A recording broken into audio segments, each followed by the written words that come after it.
Well, tonight, a man who has written lyrics for some of the biggest stars in the world, from Michael Jackson to Andrew Lloyd Webber. The one and only Don Black will be here for the big question.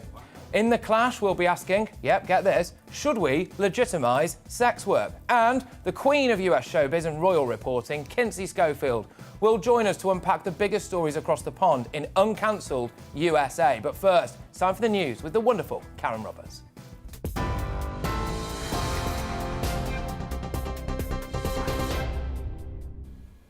Thank you, Patrick. And here are your headlines. In the last hour, the mayor of Houston has confirmed a 14-year-old child is among the 8 people killed at a festival in the city. A warning: some flashing images now follow. The incident, which happened after a crowd surge during Travis Scott's performance at Astroworld Festival on Friday evening, has also left several others in hospital. The rapper says he's devastated and pledged total support to the police investigation. 6 of the 8 family members have been notified. Based on last night, 25 were transported to the hospital. 13 are still hospitalized, including 5 that are under the age of 18. Thousands of people have marched through Glasgow calling for more action to tackle climate change at the UN summit. It's part of the COP26 coalition's Global Day of Action for Climate Justice. Demonstrations took place across the UK, including in Nottingham, Cardiff, Belfast, Manchester and London. At the Glasgow climate protest, police held back around 70 members of the Young Communist League and later made an arrest. Labour MP Zara Sultana was at the London protests. She said world leaders have not made strong enough commitments yet. So far, what's coming out of COP doesn't go far enough. There have been some policy announcements coming out around coal, but not everyone's even signing up to that. And coming from messaging that's coming out of the streets outside from Greta Thunberg and others, calling it a greenwash, a festival for the global north to just do PR. A second unnamed player of Asian heritage has come forward alleging racial abuse at Yorkshire County Cricket Club. It comes amid criticism of the club's response to racism experienced by Azim Rafiq. Yesterday, Yorkshire chairman Roger Hutton was one of several board members to resign. Speaking on GBNews, former England bowler Monty Panesar said an extensive investigation was needed. These are obviously, quite shocking and really, deep claims because, Rafiq did say that continually the people at Yorkshire were using the P word, and they've kind of referred it to as banter, and they're such close friends that, this is such a complex and complicated, situation that, I think thorough investigation and a fair, investigation for all the parties involved, needs to be done. The bosses of 5 supermarket chains are promising to halve the environment impact of a weekly food shop by the end of this decade. Chief executives from Tesco, Sainsbury's, Waitrose, Co-op and M&S say they will work with the Worldwide Fund for Nature to reduce natural destruction. The supermarkets have promised to submit environmental impact data annually to the Worldwide Fund. You are right up to date. Now back tonight, live with Patrick.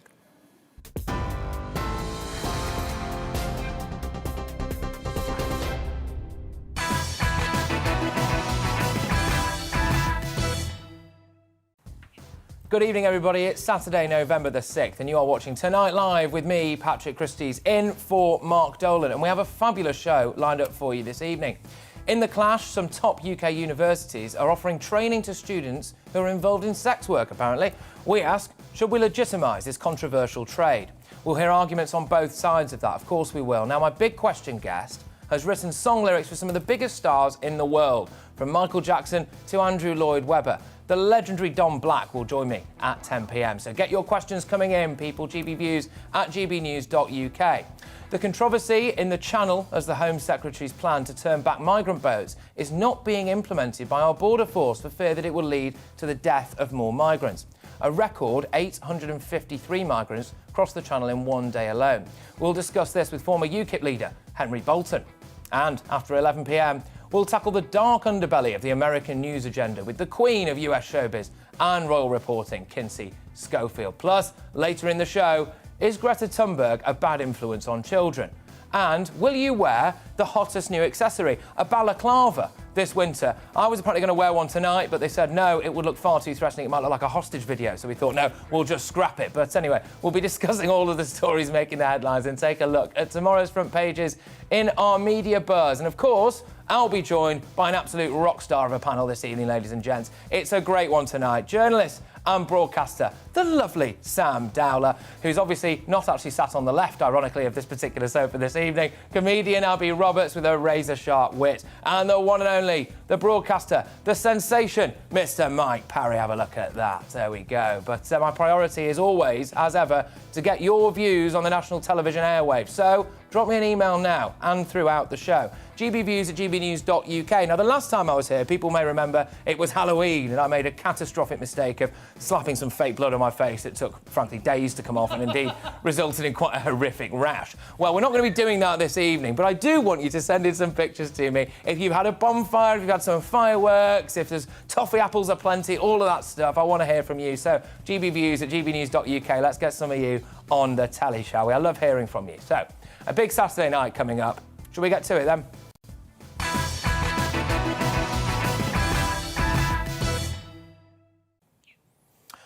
Now, I want to start with this evening, ladies and gentlemen. I think the British Medical Association has forgotten one of the key elements of the Hippocratic Oath, to do no harm. News today suggests that the BMA has been hijacked by a militant bunch of glorified political activists, and they've decided to go to war with the government. Why? Well, because we're coming out of a pandemic, so their enemy is weak. But in any war, there are always casualties, and those casualties in this case are going to be you, me, and our loved ones. The latest development is that Dr. Richard Vautray, chair of the British Medical Association's General Practitioners Committee, is stepping down.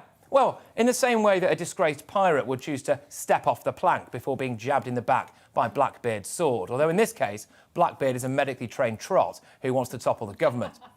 Vautray helped broker a deal that unlocked billions of pounds for the NHS, but a condition of that was that the government wanted them to see more patients face to face. There was even talk of a league table of GP practices, naming and shaming those who were refusing to do as many face-to-face appointments as they probably should be. And now they're threatening strike action. So, in short, they want more money and less accountability. But apparently 12 militant members of the BMA have said that the deal struck with the government was a surrender, and they forced their chair out. So essentially, 12 people with radical political views are now in charge of the doctors' trade union, and they want GPs across the country to go on strike.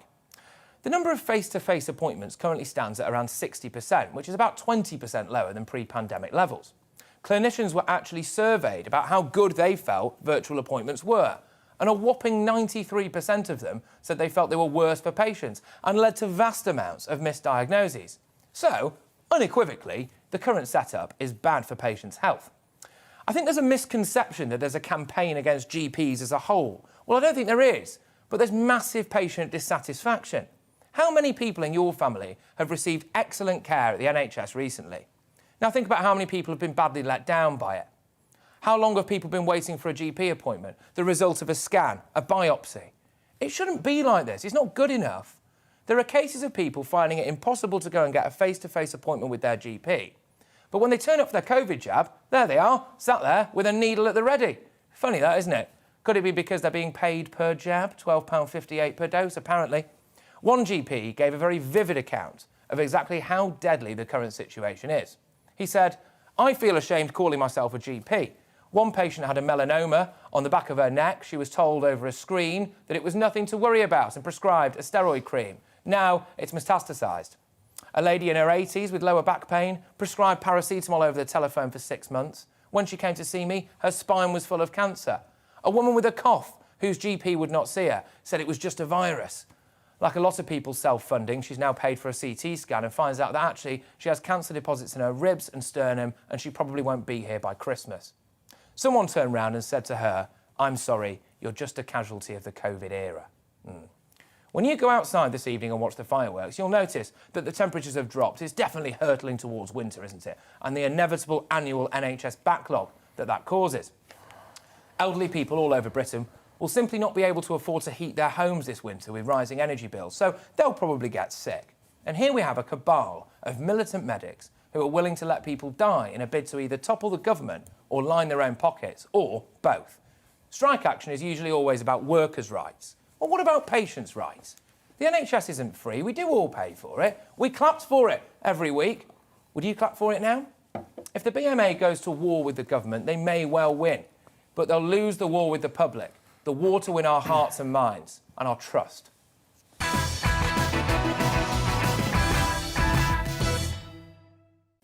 Well, that's my view, as ever. I'm sure there's a range of views, and I'm sure some of my panel will think differently. And that's what we want. We want spirited debate on this. It's not just a one-stop shop here. So with me now and joining me throughout the show is this wonderful lot. Journalist and broadcaster Sam Dowler, comedian extraordinaire Abby Roberts, and broadcaster Mike Parry. Thank you very, very much. Well, look, let's just get stuck into this. Sam, I'll start with you. I mean, look, you've heard me open up there. What's your take on the situation? Well, at the end of the day, I think we are all fighting for the same cause, surely. You know, we would prefer to have face-to-face appointments, but if it was no appointment or an online appointment, you would take that, surely. I mean, that's the whole point here. I mean, I waited to have one recently, a face-to-face appointment. I had it. It was fine. I'm going to have a scan, personal details, Fingers of course. Crossed, touch wood, all right, yes, absolutely, yes. Scan to see if I was fabulous. No. And it was positive. Don't need an X-ray machine for that one, mate. but my point is that it wasn't that difficult, and I think that obviously it depends on the town you're in and that sort of thing. I mean, if you have to have, and I think that they are quite adept at telling whether somebody needs to be face to face or whether they can do it. Like, so many patients can be dealt with just with a 5-minute fight. Because I remember being in the past going to see a GP and I thought I was there for like 2 minutes and I didn't really need it. I could have easily have done it online. Yeah, you know? there are some things absolutely, but I think certainly when it comes to like trying to diagnose a lump, you can't do that over Skype, can you? No. I'm just going to move it on, Abby. Your thoughts? It's the British Marxist Association now, the BMA. I mean, this is what happened in the 80s. When we were held basically hostage by the miners' union. So what's happening now is it's now within the medical community. The same thing. It's been radicalised. It's been politicised, and it's really terrifying because COVID has become like a religion, and they're the high priests now of this. They've become obsessed with COVID, to the exclusion of most other illnesses, and I think it's absolutely outrageous. Also, by the way, there was a study done, I think, a few years ago. When you go to your GP, you have 7 minutes, and that 7 minutes, you only talk about something that actually isn't really bothering you. It's in the last minute that you go, and actually, I've got this lump on my back. So people do need to see people face to face. Why do they start with the lump, though? Because they might be embarrassed. Not in your case, because you're fabulous. Well, we'll come back to you, Mike. I see you nodding furiously there. I'm nodding furiously. He's double-poppied, by the way, ladies and gentlemen. He's double patriotic. Thank you very much indeed. My father fought in the Second World War, actually. He was in the Royal Navy, and he was on the D-Day landings, just to let you know that. We have now lost faith in the police. OK, absolutely lost faith in the police because of the outrageous behaviour that we have been subject to having to witness over the last 18 months, 2 years. When I was a kid, there were 2 people in society that you trusted. The local bobby on the beat and your local doctor, OK? They were the 2 people who were incorruptible. They were the 2 people who were the pillars of our society. And now doctors are trying to become militant. What Abby's just told you about the miners, I'll push further. Excuse me, I'm sorry, Abby. Yeah. I will go further and tell you about the car workers, because I worked in Birmingham, OK, in the Midlands, and the car industry collapsed because of militants. Those men... Now, can you stop laughing, please? Sorry. I'm trying to make a serious point here. I might need a doctor, because we are... Now, what those militants did was... She's just been double-jabbed. I didn't know that. I'm sorry. No, just... No, I see, yeah. It's more of a left jab.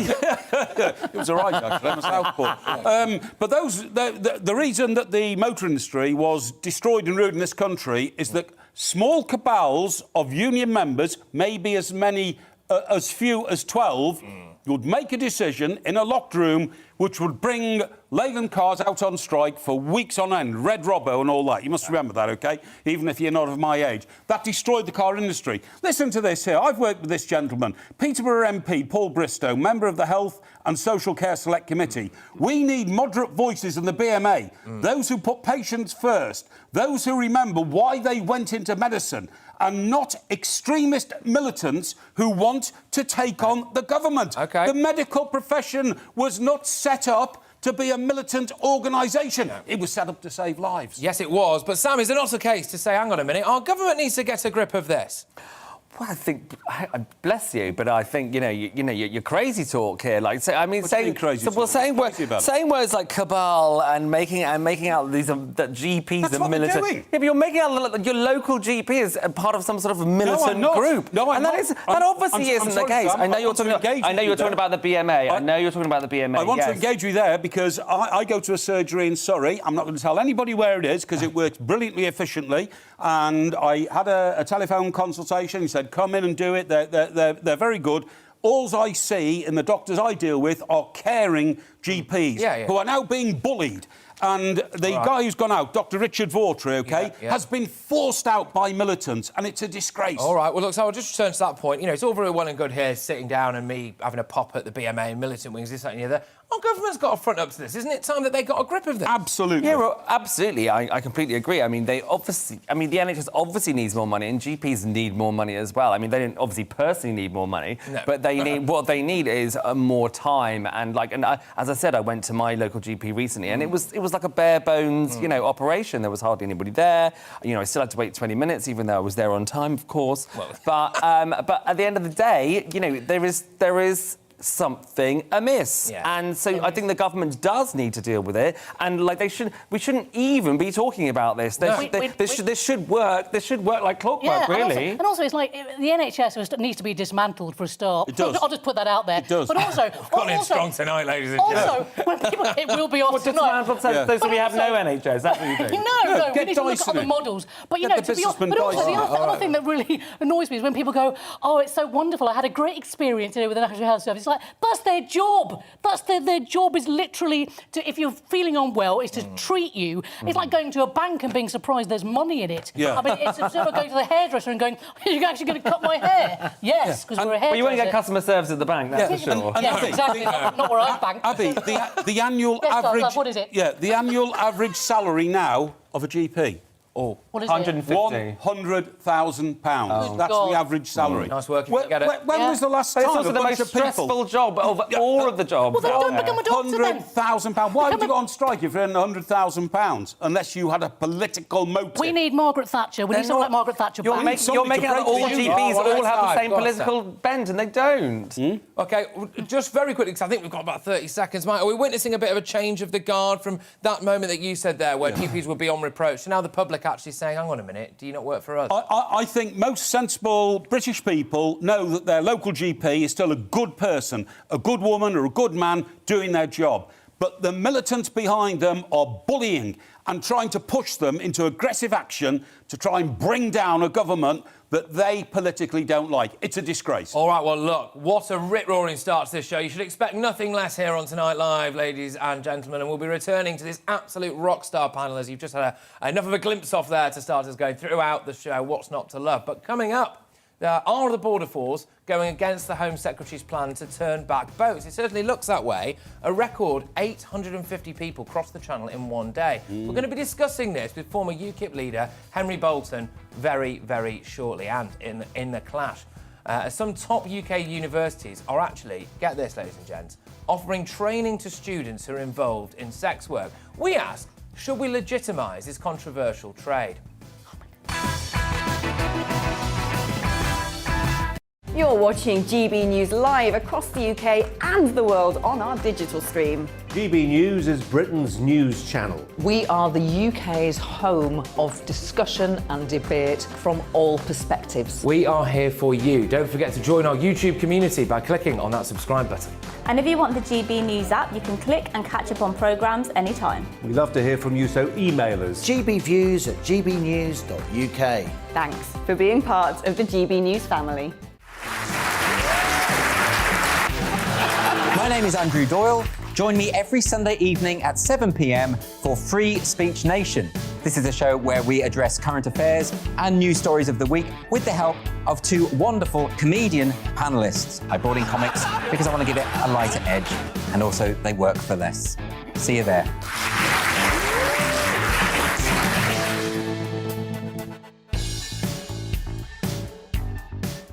Join my show Farage, 7 p.m. till 8 p.m. Monday through Thursday, and there you will get opinion, analysis, debate, and I'll cover stories that nobody else dares to touch. And then for the last 15 minutes, talking pints. We're over a drink. We have a civilised conversation with someone. We very often disagree, but we do it in a grown-up way. Come and join me on Farage.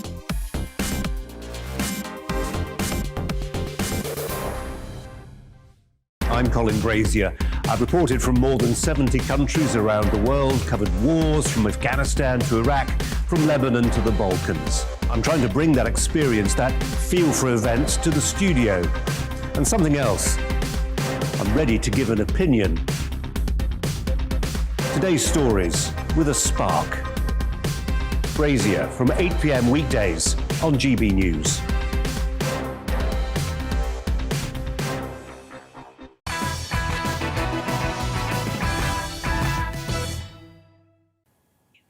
Welcome back, everybody, to Tonight Live with me, Patrick Christys, and now it's time for our clash. So, some top UK universities are offering training to students who are involved in sex work. According to reports, Durham, Leicester, Manchester and Newcastle are inviting undergraduates to access tools to help them navigate challenges they might face when escorting, performing on webcams and stripping. In a statement, Durham University said this: "We are aware that some universities have identified engagement in sex work as an emerging trend among students. We've responded by working with external experts to develop a resource guide and training to ensure that staff and students are able to access and offer appropriate support and services. We want to ensure that students can be safe and make informed choices, and staff are able to respond effectively to such disclosures." So, tonight we're asking pretty straightforwardly, should we legitimise the sex industry, especially when it comes to university students? Here to debate this with us, we have a political commentator and a student at Durham University, the wonderful Sophie Corcoran, and glamour model and OnlyFans star, Carla Berlucci. Thank you so much, both of you, for joining us tonight. Sophie, I'm going to start with you. You're a student at Durham University and you raised this issue as well online, I saw. What's your view on this? Does it feel like universities are legitimising sex work in your view? Yes, I do. And first of all, I think before we start this discussion, we need to stop sanitising by using the word sex work. It's prostitution. Let's call it what it is. It's not sex work, it's prostitution. And I think that universities are trying to wrongly push people into sex work, and I think that they are taking advantage of students' financial vulnerabilities in terms of the fact that, you know, we're all poor, for example, and we want to make money. That's just the way it is for students. So by encouraging and facilitating students to get into sex work, they are taking advantage of their financial vulnerabilities and putting them in a career that is incredibly abusive and dangerous. OK, Carla, I'm just going to throw that same question over to you, really. Do you feel like we should be legitimising it? Is it legitimising it, especially when it comes to students, for example?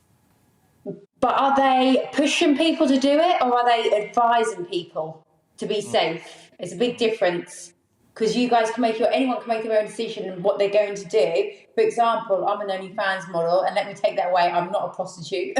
I don't prostitute myself. I post sexy pictures online, no nudity. So there's so many different ways of thinking about it and like going about it. Like you're saying, it's prostitution. You can't class everybody that's on OnlyFans or everybody that is doing some sort of glamour work as a prostitute. That is a really, really heavy statement to make. And I think universities should advise people because it's not an easy industry. And I think there should be a lot of education about it because I think especially young girls, you guys need it. Because people think they're going to go on OnlyFans and become rich, and it's not as easy as that. There's lots of dodgy people around. There is lots of things that need to be educated. So I think if they're just advising you, I think it's a good thing because there do need to be more like advice on it. Okay. Why is it so taboo? Yeah, OK, Carla. Sophie, if people are going to do it anyway, you could argue, you know, if people are going to do drugs anyway, then what we do in schools, don't we, is we warn people about some of the risks attached to that and maybe slightly safer elements of doing it. Whereas, you know, with this now, if a load of students are doing it, and they are, let's be honest, should we not maybe be having a situation where we can advise them on how to be safe whilst they do it?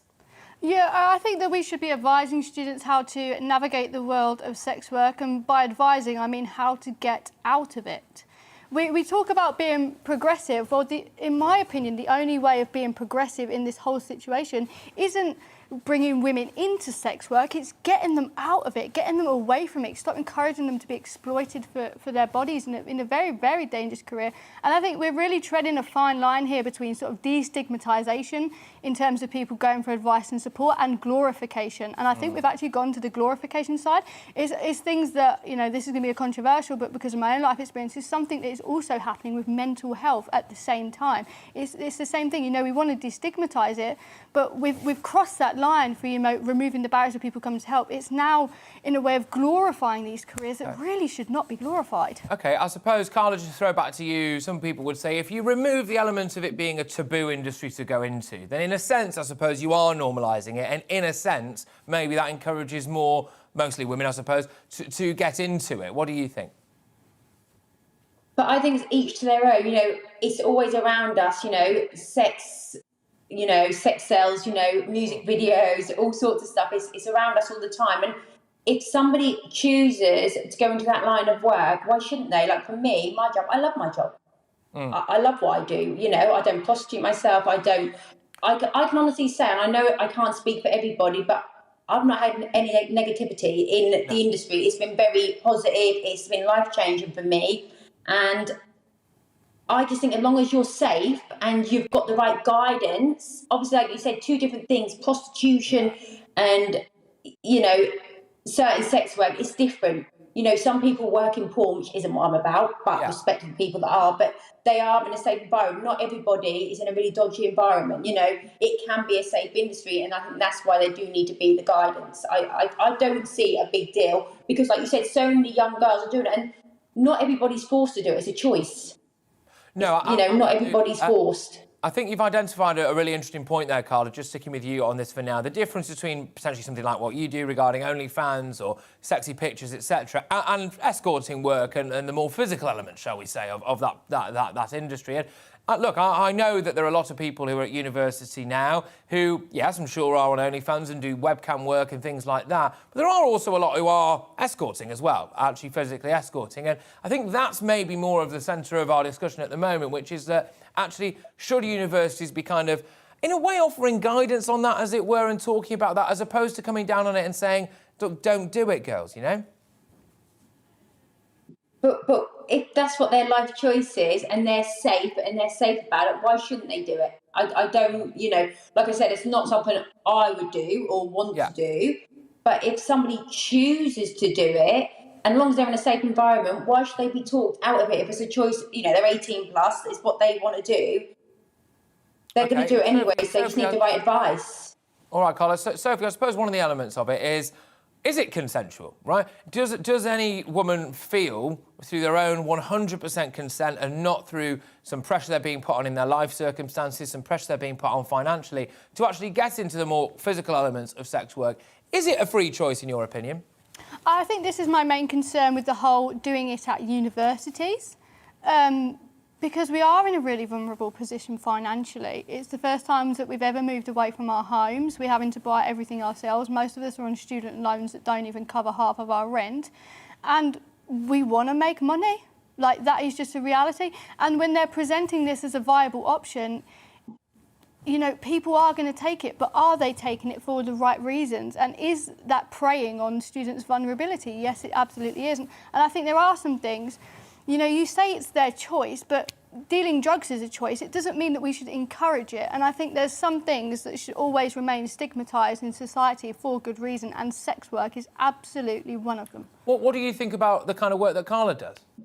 To me, I think there's a degree where OnlyFans, I wouldn't actually class it as sex work. It's glamour modelling. Do you know what I mean? We see the likes of Kim Kardashian in naked photos in Vogue. That's glamour modelling. I wouldn't... there's parts of OnlyFans that I would consider as sex work, and that's why this discussion, I'm talking, again, about the prostitution aspect, the escorting, etc. Because I don't really see a lot of OnlyFans, most of the genuine content, as sex work. I mean, people post photos of their feet, or like Margaret Thatcher OnlyFans. You know what I mean? It's not all.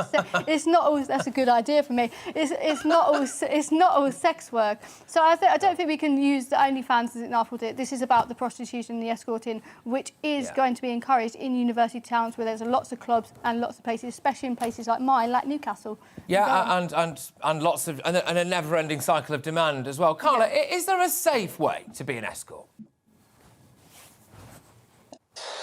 It's not what I've ever done, so I didn't mean it like that. I meant in your. I didn't mean it like that. I meant in your opinion. You know, is there a safe way? Again, I wouldn't want to say. I'm sure there is. I'm sure people are safe, but I'm sure there's some real dodgy aspects to it. I'm sure it's like two-sided. I'm sure you'll speak to one girl and she'll say, "I love what I do," and you'll speak to someone else and they'll say they've had a bad experience. That's like everything in life, I think. You know, I'm sure there is a safe way to do it, and I know people have their limits, and I think as long as it's a choice of yours and you're not pressured into it, to me, it's, you know, I said it's not what I'm about, but it's okay if it's a life choice. And temptation's all around. You're saying about the money thing, I get, well, I haven't been to university, I've been in that position, but I understand, like, with the money thing, it must be really difficult, like, to want to earn quick money, but then temptation's around, isn't it, with drugs, but it's up to the person to say no. Or it's up to that person to be strong enough to have that willpower to say, no, I don't want to do sex work, I'm better than this, or it's not what I'm about. Yeah. I'd rather earn in Starbucks or... No, I think that's a fantastic point. And Sophie, as well, it's important for us to say, I know I've centred the discussion really so far around, like I said, the more physical elements of it, like your escorting or prostitution, but it's not all that this is about at all. There is things like stripping and stuff like that. And, you know, people did fight and indeed die for women's rights, and presumably some of those rights encompass their right to decide that they want to be a stripper. Yeah, I mean, look, at the end of the day, this is not a call to legalise? No, decriminalise. No, it is legalised. It is legalised. It's all right, you got there in the end, it's fine. Legalise, for some reason I get confused with teenagers. To legalise sex work, as in make it illegal, this isn't a conversation about that at all. It's about the fact that universities and educational institutions shouldn't be presenting this as a method that women should want to go into. And I think the ultimate beacon of progressiveness, and the reason why this is such a problem is because society as a whole has become very sexualised. We saw the Netflix film Cuties, where like little girls were in like skimpy shorts and like weird bras, and we see lots of little girls doing that. So society has become very sexualised. It's been seen as progressive to want to sell your body to be, you know, to be very sexual, and I don't think that's right. And I think the ultimate progressive nature that we could do with sex work is to encourage women to get out of the industry as opposed to come in. Carla, is there an argument that, and I know this is absolutely not been the case for you personally, but is there an argument that the OnlyFans thing can maybe almost be like a bit of a gateway? Like, once you've made that decision, some people would then find it more easy to make the decision to go into some of the other elements of the industry as well. Is there an argument for that at all, do you think? But I suppose, like, you have to be careful, and this is why I mean it'd be good, like, for girls to get educated on it, because obviously, like you said, it could be a slippery slope if you've not got that willpower to, like, say, no, this is my limit. But again, that goes back to me with the temptation thing. Like, it's around us, it's everywhere. You know, you've got to be in life, in everything, strong, because temptation's out there for everything. I said, spending money, drugs, you know. Yeah. And I think as long as, like I always said, as long as a choice of the girl or whoever's in the sex, or the male in the sex work, as long as it's their choice, I don't see a problem with it, because, you know, you're adults, you're entitled to make a choice. And some people might love what they do. Yeah. Some people might argue and go to you, no, I love being an escort. It's amazing. I love the money. I don't know, the glam. I'm just saying. So what then if you've got some girls that choose and it's what they want to do? Well, I suppose as well, another argument is, well, as long as the demand exists, and if we really, for whatever reason in society, wanted to stop, you know, the prostitution or escorting, it's like maybe a way of doing it would be educating, let's be honest, mostly blokes to not want that, potentially. You could flip it on its head and say that, couldn't you? God, when did you first start getting involved with the OnlyFans side of things? And as well, would you actively recommend it to other women? For me, I was like a year and a half ago, I actually went onto the website. And like I said, for me, I've earned a lot of money from it, life-changing money. It's been massive for me and for my family. Like, it's really changed us. It's like, you know, gave me power to be able to buy a house, to do massive things. So for me, I'm going to say it's a positive experience. Obviously, it comes with some negativity, like everything comes with a price. I think you've always got the stigma with you, but as long as I'm happy and whoever's doing it is happy, I just think that's all that matters.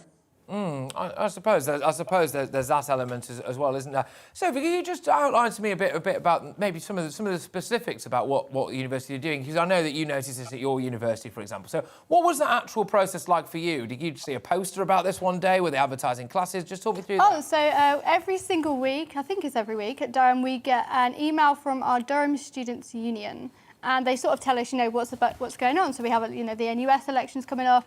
And at the bottom, I sort of scrolled down because I wanted to have a look at the NUS elections because I want to cause chaos, of course. I scrolled down and it said, like, sex training, like sex work training. I was like, hang on a minute, you've got to be joking. Like, there's no way. And I think we always talk about education. And for some reason, this is always framed as, oh, we should educate girls how to navigate this safely. When in actual fact that we should be educating girls how to get out of it completely. Okay. And I've got a question for you. If you saw a young girl, if you had a daughter... Just for me, yeah? No, for... Carla. Yeah. If you I've got two. There you go. You can ask if you want, Patrick. But that's all right, I think I'll stay out of this one. if you had a daughter, or, you know, would you ever say to would you want them to get into sex work? And would you...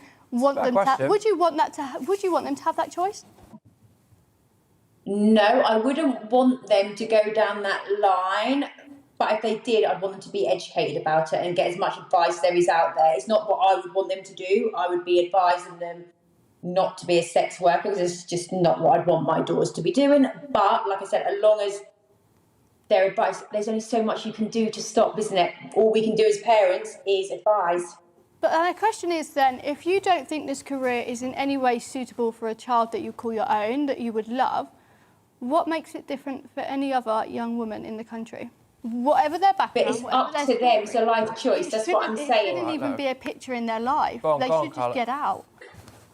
Go on, Carla. Yeah, but it's a life choice. That's what I'm saying. Like, if my daughters came to me and said that's what they were going to do, what could I do other than advise them?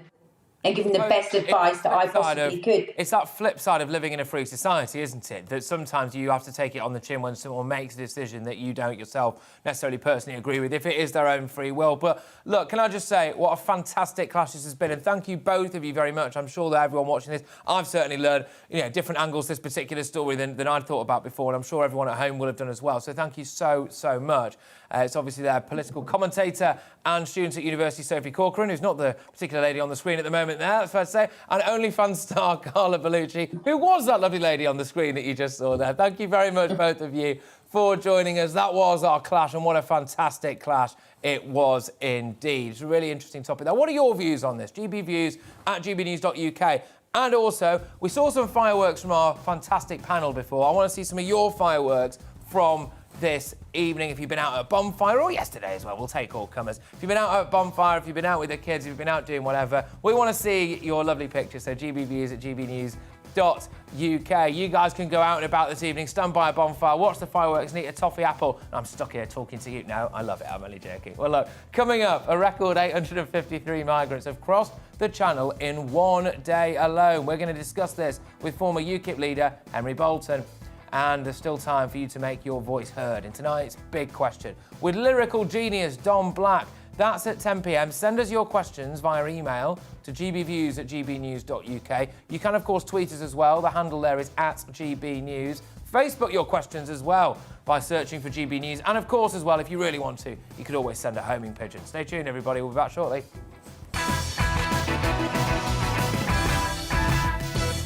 You're watching GB News live across the UK and the world on our digital stream. GB News is Britain's news channel. We are the UK's home of discussion and debate from all perspectives. We are here for you. Don't forget to join our YouTube community by clicking on that subscribe button.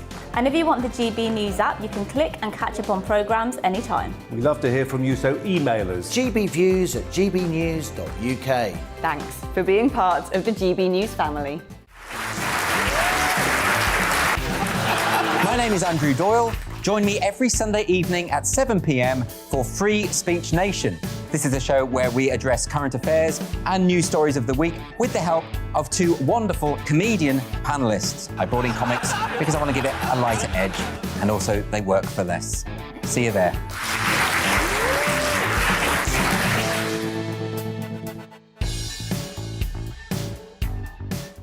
Join my show Farage, 7 p.m. till 8 p.m. Monday through Thursday. And there you will get opinion, analysis, debate, and I'll cover stories that nobody else dares to touch. And then for the last 15 minutes, talking pints. We're over a drink. We have a civilised conversation with someone. We very often disagree, but we do it in a grown-up way. Come and join me on Farage.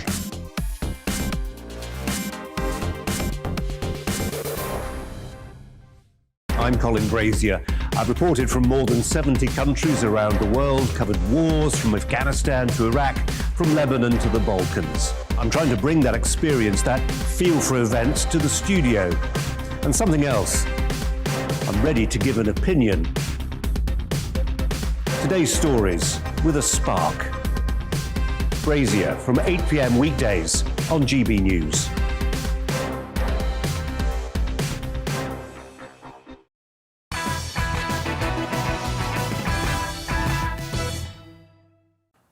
Good evening, everybody. Happy Saturday. Now, the Home Secretary's plan to turn back migrant boats is apparently not being implemented by the Border Force for fear that it will lead to the death of more migrants. Well, the Home Office said a record 853 migrants crossed the Channel on Wednesday alone. Every single week we keep breaking these records, don't we? That takes the total number this year to 21,050, which is already double the number for all of last year. Now, you will remember that Priti Patel announced her plan to turn back migrants at a Tory conference last month. However, Border Force has apparently rejected the request to do this and to use Ms Patel's new strategy, citing objections such as the weather and the size of the boats being intercepted.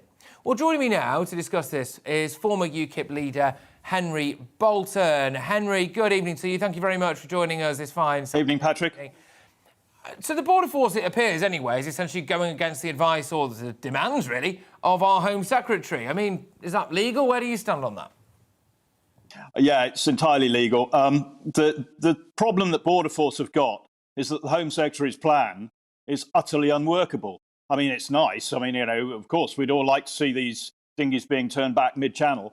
But the reality is that the operational reality in the middle of the channel, in the busiest waterway in the world, and in the context of something called the UN Convention on the Law of the Seas, which seriously restricts these sort of activities under international law, not British law, under international law, then all of the responsibility for anything going wrong doesn't rest with the Home Secretary, it rests with the vessel captain or skipper. And you know, to be honest, these Border Force vessels aren't very large, but they're pretty heavy, pretty bulky. And if you try to force a dinghy back using one of those, you know, the chances are that something's going to happen, somebody's going to fall into the water, somebody may drown. And then, because it will have been a deliberate act, the Border Force vessel skipper is legally liable, well, regardless of what the Home Secretary says. She wanted to make them immune, didn't she? Which I think implies, I imagine the Home Secretary will deny this, but if you decide that you want to implement this policy and the result of that policy is that potentially people might die, and then you want to make the Border Force immune from prosecution if indeed someone does die, the implication there is that our Home Secretary was willing to accept some migrant deaths. Well, what do you think about that? Well, I think, you know, we're starting at the wrong point, Patrick, really. I think the point is this the best way? Should we be waiting for them to reach mid-channel or UK waters before we do anything about stopping them? And the answer is no, absolutely not. between whether it's Afghanistan, Syria, wherever it might be, and the northern French border, the northern French border with the Channel, the UK border, there are a multitude, obviously, of points along that route where interdiction through working with local law enforcement, local intelligence, various countries along the way, proactive intelligence and tactical operations by the UK could disrupt this. And in fact, there is a precedent for that. We were doing precisely that between 2003 and 2006. When I was doing that, I was leading those efforts in the Southern Balkans. So it is effective. It works. It reduces the flow. But we need different measures at every step. This is a headline idea that the Home Secretary or somebody in her office has come up with, utterly unworkable, and doesn't solve anything. These people will still keep coming, and indeed, there might be people drowning in the middle of the Channel, which we don't want to see. So, no, Patrick, if I may, the problem here is that the Home Office, as I've used this phrase before, but is all at sea, forgive the pun. They have no idea how to put together a fully integrated and comprehensive strategy to deal with this across government. Everything's being left to the Home Office. It requires Foreign Office engagement. It requires Ministry of Defence engagement and various other organisations as well. To give you an example, we've got 11 different government agencies operating vessels at sea in some relation to our borders. Our territorial fishing waters are pretty much the same, except for a few dozen miles as our maritime borders for immigration purposes. And yet we've got different agencies handling this. In the United States, there's one agency. It's the US Coast Guard. It deals with all of this. One vessel can be dealing with all of these things at the same, just one thing after another. Rather like a police patrol car will deal with different types of crime. Here, we're a mess. It's chaotic, incoherent, and the strategy, frankly, doesn't exist. Do you find it absolutely astonishing that we seem incapable of cracking these migrant gangs, the people who are supplying boats and the people who are organising people's journeys across mainland Europe? I mean, if we cut the head off the snake, that would be one way of getting rid of this problem, wouldn't it? Yeah, but remember that it's a sort of there's a pipeline of these people moving already. There will be people now leaving Syria as we talk, and Afghanistan and places in Africa, with the sole intention of reaching Calais and getting across to the UK. So this is a pipeline matter, and it's so dealing with these criminals isn't going to stop it. And having dealt with organised crime myself in the past, the fact is that if you sort of cut off one head here, another one will emerge somewhere else. We need a more sustainable solution. And to answer your question, I find it absolutely appalling. I find it staggeringly incompetent of our government that they have not managed to stop this problem, or at least reduce it significantly. It's a total lack of competency within the Home Office and the government. It's appalling.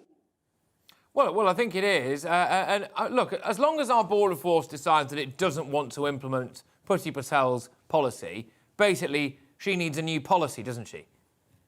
Yes, she does. She needs a fully integrated border management strategy, combining all the efforts of all parts of government to one set of clearly stated objectives and aims. And that's lacking in every area of government, not just this. But now we're seeing that play out with all these 21,000 people this year. It's staggeringly incompetent. It's the biggest scandal, I think, biggest political scandal in the UK this century so far. Just quickly, Henry, because I'm going to bring in my esteemed panel very shortly. I just want one more with you, even, easy for me to say, before I do. A lot of people are genuinely concerned about the lack of knowledge that we have of most of the people making it across here, and whether or not they may come from countries that do not share our cultural values when it comes to women's rights, the safety of women, gay rights, etc., etc., etc. In your opinion, are we importing a lot of people, or allowing them to import themselves anyway, in a way that actually, frankly, could pose a risk to us? Yeah, absolutely, Patrick, absolutely. And I'm probably breaking some sort of confidence here, but when I was operating, as I said, 2003, 2006, we tracked 4 people who were moving through the Southern Balkans to a Scandinavian country. These people were active members of a fundamentalist jihadist organisation travelling with the sole purpose of stirring up discontent in that Scandinavian country. So the answer to your question is a very clear yes. And we know that for a fact. The government knows that for a fact. But the problem is they don't know what to do about it. Okay. The British government paid me for a number of years, and I've helped 14 foreign governments to deal with these sort of problems. The British government was paying me whilst I was doing that, and yet both Boris Johnson and the Home Secretary refused to respond to my emails, refused to respond to my letters. I haven't had one response from them. They know that, that I've done this for other countries, but they don't want to talk about it here. All right. Probably because I'm the former UKIP leader and it's a bit awkward for them. Henry, let's see what my panel has to say about all of this. We've got journalist and broadcaster Sam Dowler. We've also got comedian Abby Roberts, sorry, Abby, and broadcaster Mike Parry as well. Sam, I'm going to start with you. What's your points to Henry? Well, I mean, for the first time ever, I completely agree with someone who used to lead UKIP. I mean, it obviously doesn't work at all, and the people who are working at the border, on the border force, they're human beings. Of course, they're not going to be able to turn somebody away with their boats and then potentially see them drop into the sea and drown. I mean, I'd like to see Priti Patel go out there on a dinghy with a tannoy, telling people to turn away. But she obviously doesn't. She hasn't even thought about it at all. And I respect the border force for not complying with what she has said. Do you? Well, go on then, Henry. Do you respect the border force for not complying with what Priti Patel said? Yeah. I've got mixed feelings about this. Patrick, I'm ex-military and, you're given an order, you carry it out. But in this particular case, I would say it's questionable whether it's even a lawful order. I think I'm surprised the Border Force hasn't pushed back before this stage. Maybe they did. Behind the scenes, we didn't know about it, saying that they don't want to do this. Frankly, it's not their fault. If I was in their position, I'd be extremely unhappy. I would be banging the drum and saying, Home Secretary, you've got this bloody wrong. You need to be thinking about this in a totally different frame. This is not the way forward. OK, all right. Abby, have you got anything to put to Henry? Yeah, sorry. Hi, Henry. I was just going to say a couple of things, which is that really this is a case, isn't it, of the horse has bolted and now we're shutting the stable door after 20 years, when Tony Blair was just like, an open borders policy. And the other thing I was going to say is, I think this is what we're seeing now is, for a start, we haven't got a Conservative government in power, but also because of Brexit, I think this is Europe basically sticking the finger up to the UK, saying, well, you might want our help, Go through but actually, we're not going to give you any help because Boris Johnson, basically sort of took the easy way out with the Brexit deal, and that's what's happening here. Is that what's happening in your opinion, Henry? Well, I think interesting point there because. One of the reasons we voted to leave the European Union was to take back control of our borders. Yeah. There are a couple of sort of really important failures here on the part of the British government. One is that they have failed to take control of our borders. Point one, we're talking about that now. And the second one is, this isn't only to do with France. This is now an external border with the European Union, or for the European Union. Actually, France's ability to negotiate anything here is limited. So we've got to deal with Brussels as well. And indeed, all these people have come through the European Union to get to Calais. So I think there's there are two significant points there that we really need to be talking about. Why are we talking with Paris when Paris doesn't have control over the policy on the external borders of the European Union? And France is not letting these people into the European Union in the first place. OK, all right, Mike, the floor is yours. Mike Parry, have you got anything to put to Henry Bolton? I certainly have, Henry. When the leaders of Australia and the United Kingdom got together recently, we came up with the AUKUS deal. A fantastic deal. We're going to build submarines and we pushed France out. That was great inter-cooperation. Now, as I understand it, Australia have solved the very problem that we're now grappling with to try and solve ourselves. Have we gone to Scott Morrison, the Australian leader, and said to him, how did you do it? Can you give us some advice? How can we do it? Actually, the answer is yes, we have. And the Home Secretary has rather blindly tried to apply the Australian model here in the UK, and she's found that it's difficult to do so without a significant amount of adaptation. There is an important element of what the Australians do, if you're not too purist about it, that actually is part of the patchwork of, or the complex suite of solutions that we need to apply. And it's been talked about a lot, and that is, it's been called offshore processing centres. But in fact, that's what the Australians do. They push them back to sort of effectively Australian territory where they can sort of house them off mainland Australia and so on. And that's all well and good. We don't have such a facility. But if you were to Google, or anybody watching now Googles, New York prison barge, you will see that there's a prison barge off New York with the full welfare facilities, outside exercise areas and everything else, parked off New York, that I think has 2,300 capacity. That needs to be more, we need something like that more just off Dover.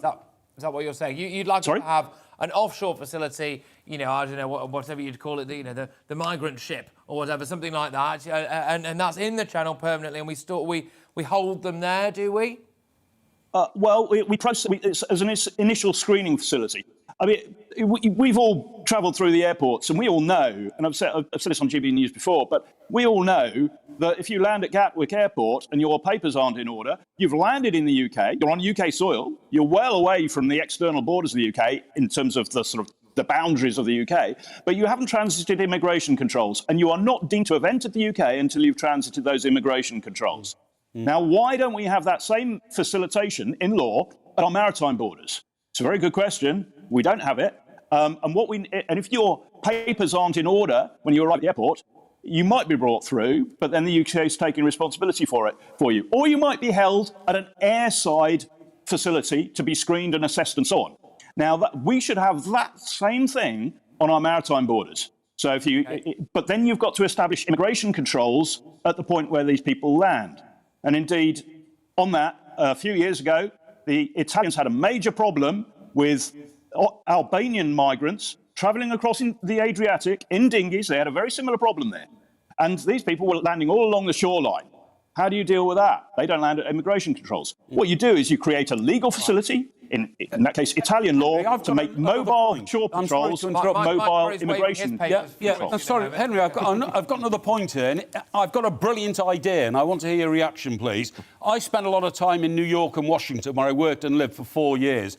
Ellis Island was the place where immigrants from all over the world came and got into America on an assessment programme, and they built America. They literally built it into the great country it is now. Why can't we start using the people who are coming to this country in the same way? Why can't we give them a grant and say, you go to the north of England where there are empty spaces and we'll build new towns. We built Milton Keynes, we built other new towns. We're going to give you the ability to build your own future in this country and help to make us greater. I think not Milton Keynes.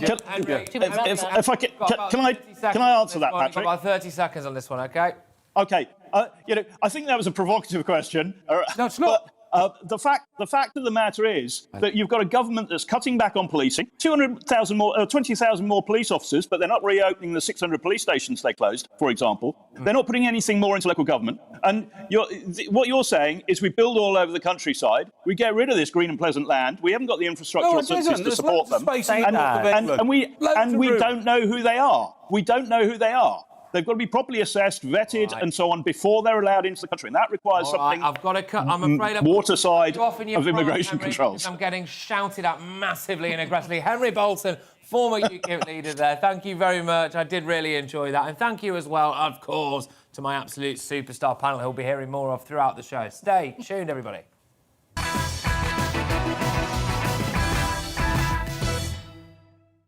You're watching GB News live across the UK and the world on our digital stream. GB News is Britain's news channel. We are the UK's home of discussion and debate from all perspectives. We are here for you. Don't forget to join our YouTube community by clicking on that subscribe button. And if you want the GB News app, you can click and catch up on programmes anytime. We love to hear from you, so email us. gbviews@gbnews.uk. Thanks for being part of the GB News family. My name is Andrew Doyle. Join me every Sunday evening at 7 p.m. for Free Speech Nation. This is a show where we address current affairs and news stories of the week with the help of two wonderful comedian panellists. I brought in comics because I want to give it a lighter edge, and also they work for less. See you there.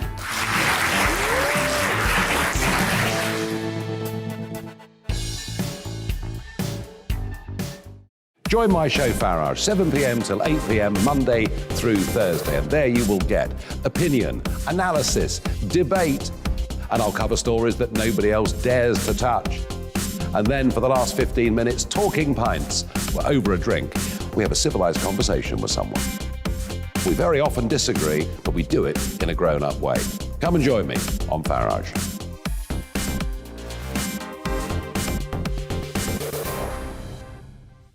I'm Colin Brazier. I've reported from more than 70 countries around the world, covered wars from Afghanistan to Iraq, from Lebanon to the Balkans. I'm trying to bring that experience, that feel for events, to the studio. And something else. I'm ready to give an opinion. Today's stories with a spark. Brazier from 8 p.m. weekdays on GB News.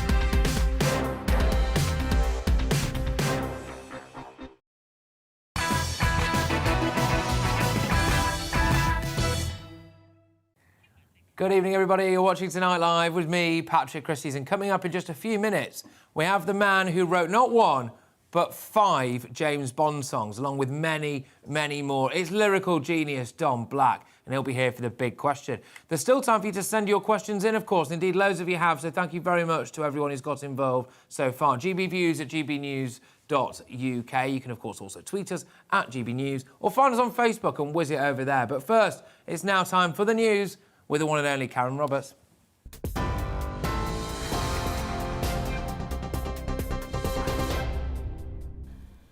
Thank you, Patrick. These are your headlines. The mayor of Houston has confirmed a 14-year-old child is amongst the 8 people killed at a festival in the city. A warning, some flashing images now follow. The incident, which happened after a crowd surge during Travis Scott's performance at Astroworld Festival on Friday evening, has also left several others in hospital. The rapper says he's devastated and pledged total support to the police investigation. 6 of the 8 family members have been notified. Based on last night, 25 were transported to the hospital. 13 are still hospitalized, including 5 that are under the age of 18. Thousands of people have marched through Glasgow calling for more action to tackle climate change at the UN summit. It's part of the COP26 coalition's Global Day of Action for Climate Justice. Demonstrations took place across the UK, including in Nottingham, Cardiff, Belfast, Manchester and London.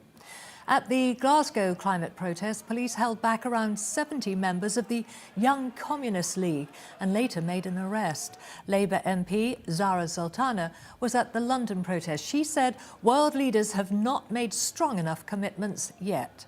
So far, what's coming out of COP doesn't go far enough. There have been some policy announcements coming out around coal, but not everyone's even signing up to that. And coming from messaging that's coming out of the streets outside from Greta Thunberg and others, calling it a greenwash, a festival for the global north to just do PR. A knife attack on a high-speed train in Germany has severely injured 3 people. The train was travelling between Regensburg and Nuremberg when the attack happened at 9 a.m. local time. A 27-year-old man of Syrian nationality has been arrested, but there's no information yet about possible motives.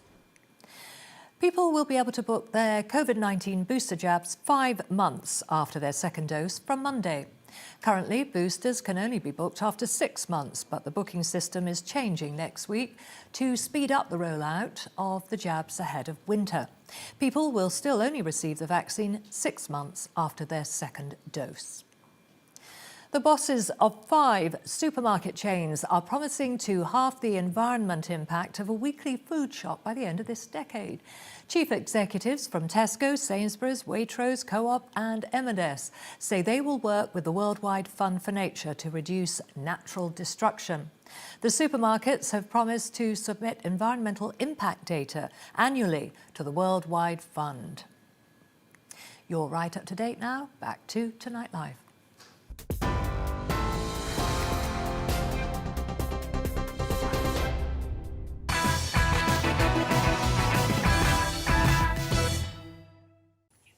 Good evening, everybody. This is Tonight Live with me, Patrick Christys. I'm filling in for Mark Dolan, who is out and about for one night only, apparently, legally setting fire to things in his own community. But there we go. It's time now for The Big Question, in which we speak to some of the biggest names in the world of sport, entertainment, journalism, literature, politics. Well, my guest tonight is nothing short of a musical legend.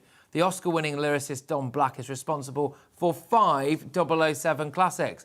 Thunderball, The Man with the Golden Gun, Surrender from Tomorrow Never Dies, The World Is Not Enough, and, of course, Diamonds Are Forever. Let's take a quick listen, shall we?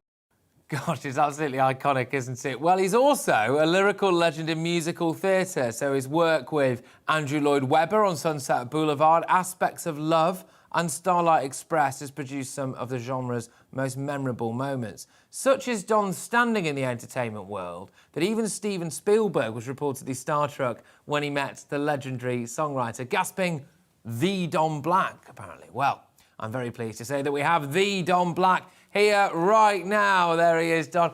Good evening to you. Thank you very, very much for joining us. How are you, first and foremost? I'm fine. It's a fantastic introduction. I'm trying my hardest to look humble.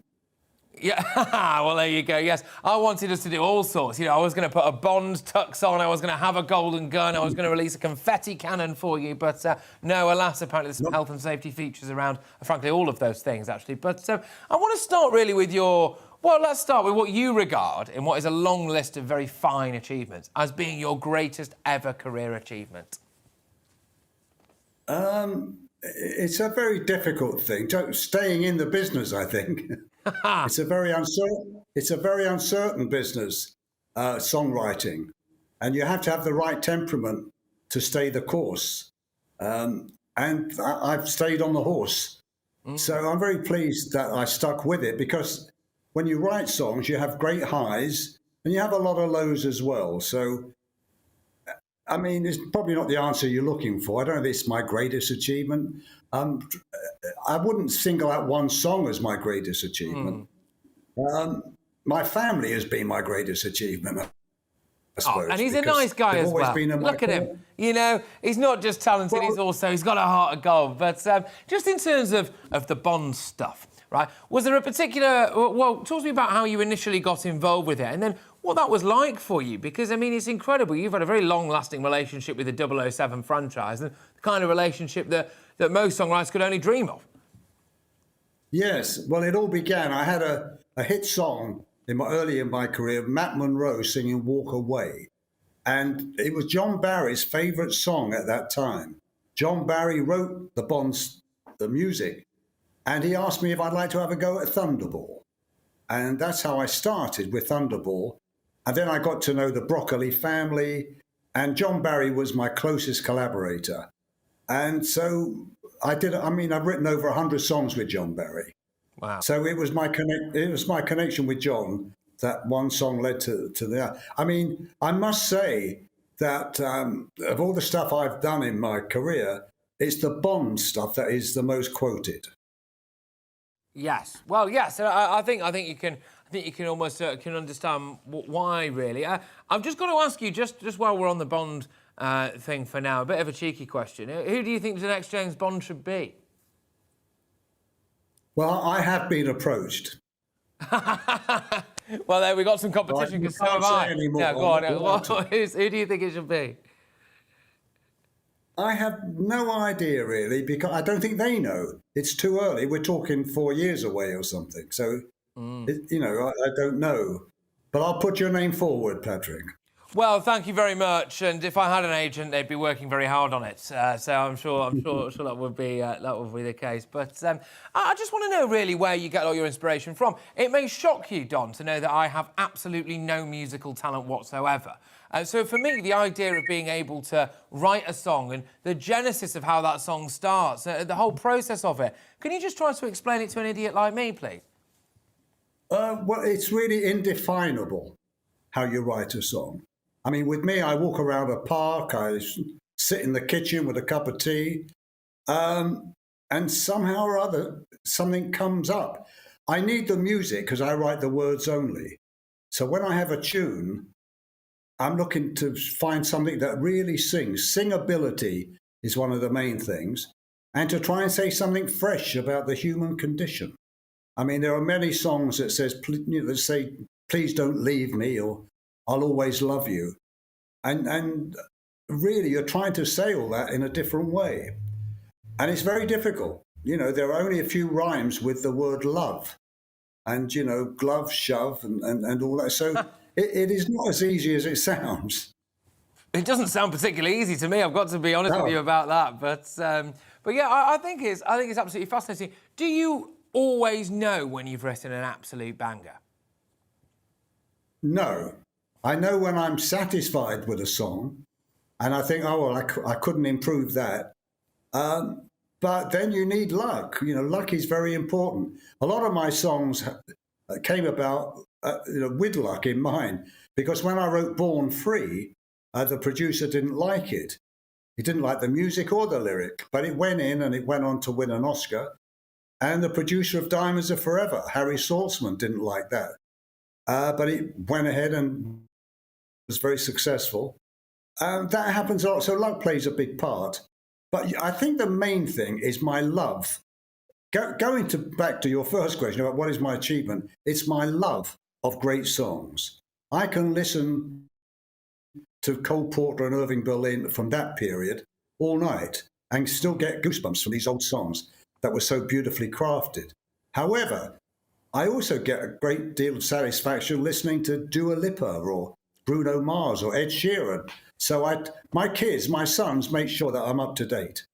Yes. Controversial view, but maybe you should want to work with Adele because it just seems to be the same song over and over again. But so I'm gonna get hate mail for that. I'm gonna get hate mail. But you worked with Michael Jackson, so talk to me a bit about that. I mean, to say the least, he's a fascinating chap. Well, yeah, I wrote the song Ben, which was from a film, and it was about a rat, and it was a huge success. It went to #1 in America. But more importantly, we got to know Michael very well, and I was living in Los Angeles at the time.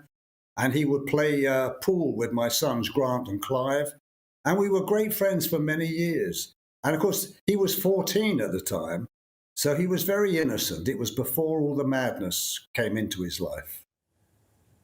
And what was that like then?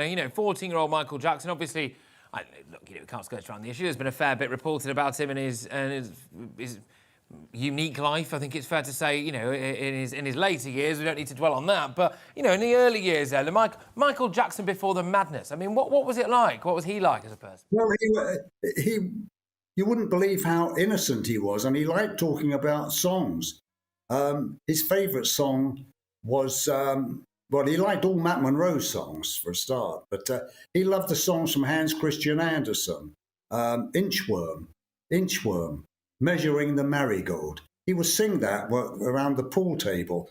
And that's a lovely, innocent song he liked. He was delightful. There was nothing, he was faultless. And he was like one of the family. He became one of the family. But as it got on, I had a call one day from his father to say, if you want to speak to Michael, you have to go through me. And it suddenly had a different kind of atmosphere about the relationship. So we still stayed in touch, but I had to go through the father, which wasn't very attractive. No, wow, no, I can imagine. I mean, things obviously changed. Didn't they? Talk to me a bit about Andrew Lloyd Webber and working with him and working in that kind of industry as well. How did that initially come about? And just you must have some cracking showbiz stories, Well, I do. I mean, I always like to say, when I talk about Andrew, I like to thank him not only for his music, but for my house and carpets as well. Right. Right, okay. All right, go on.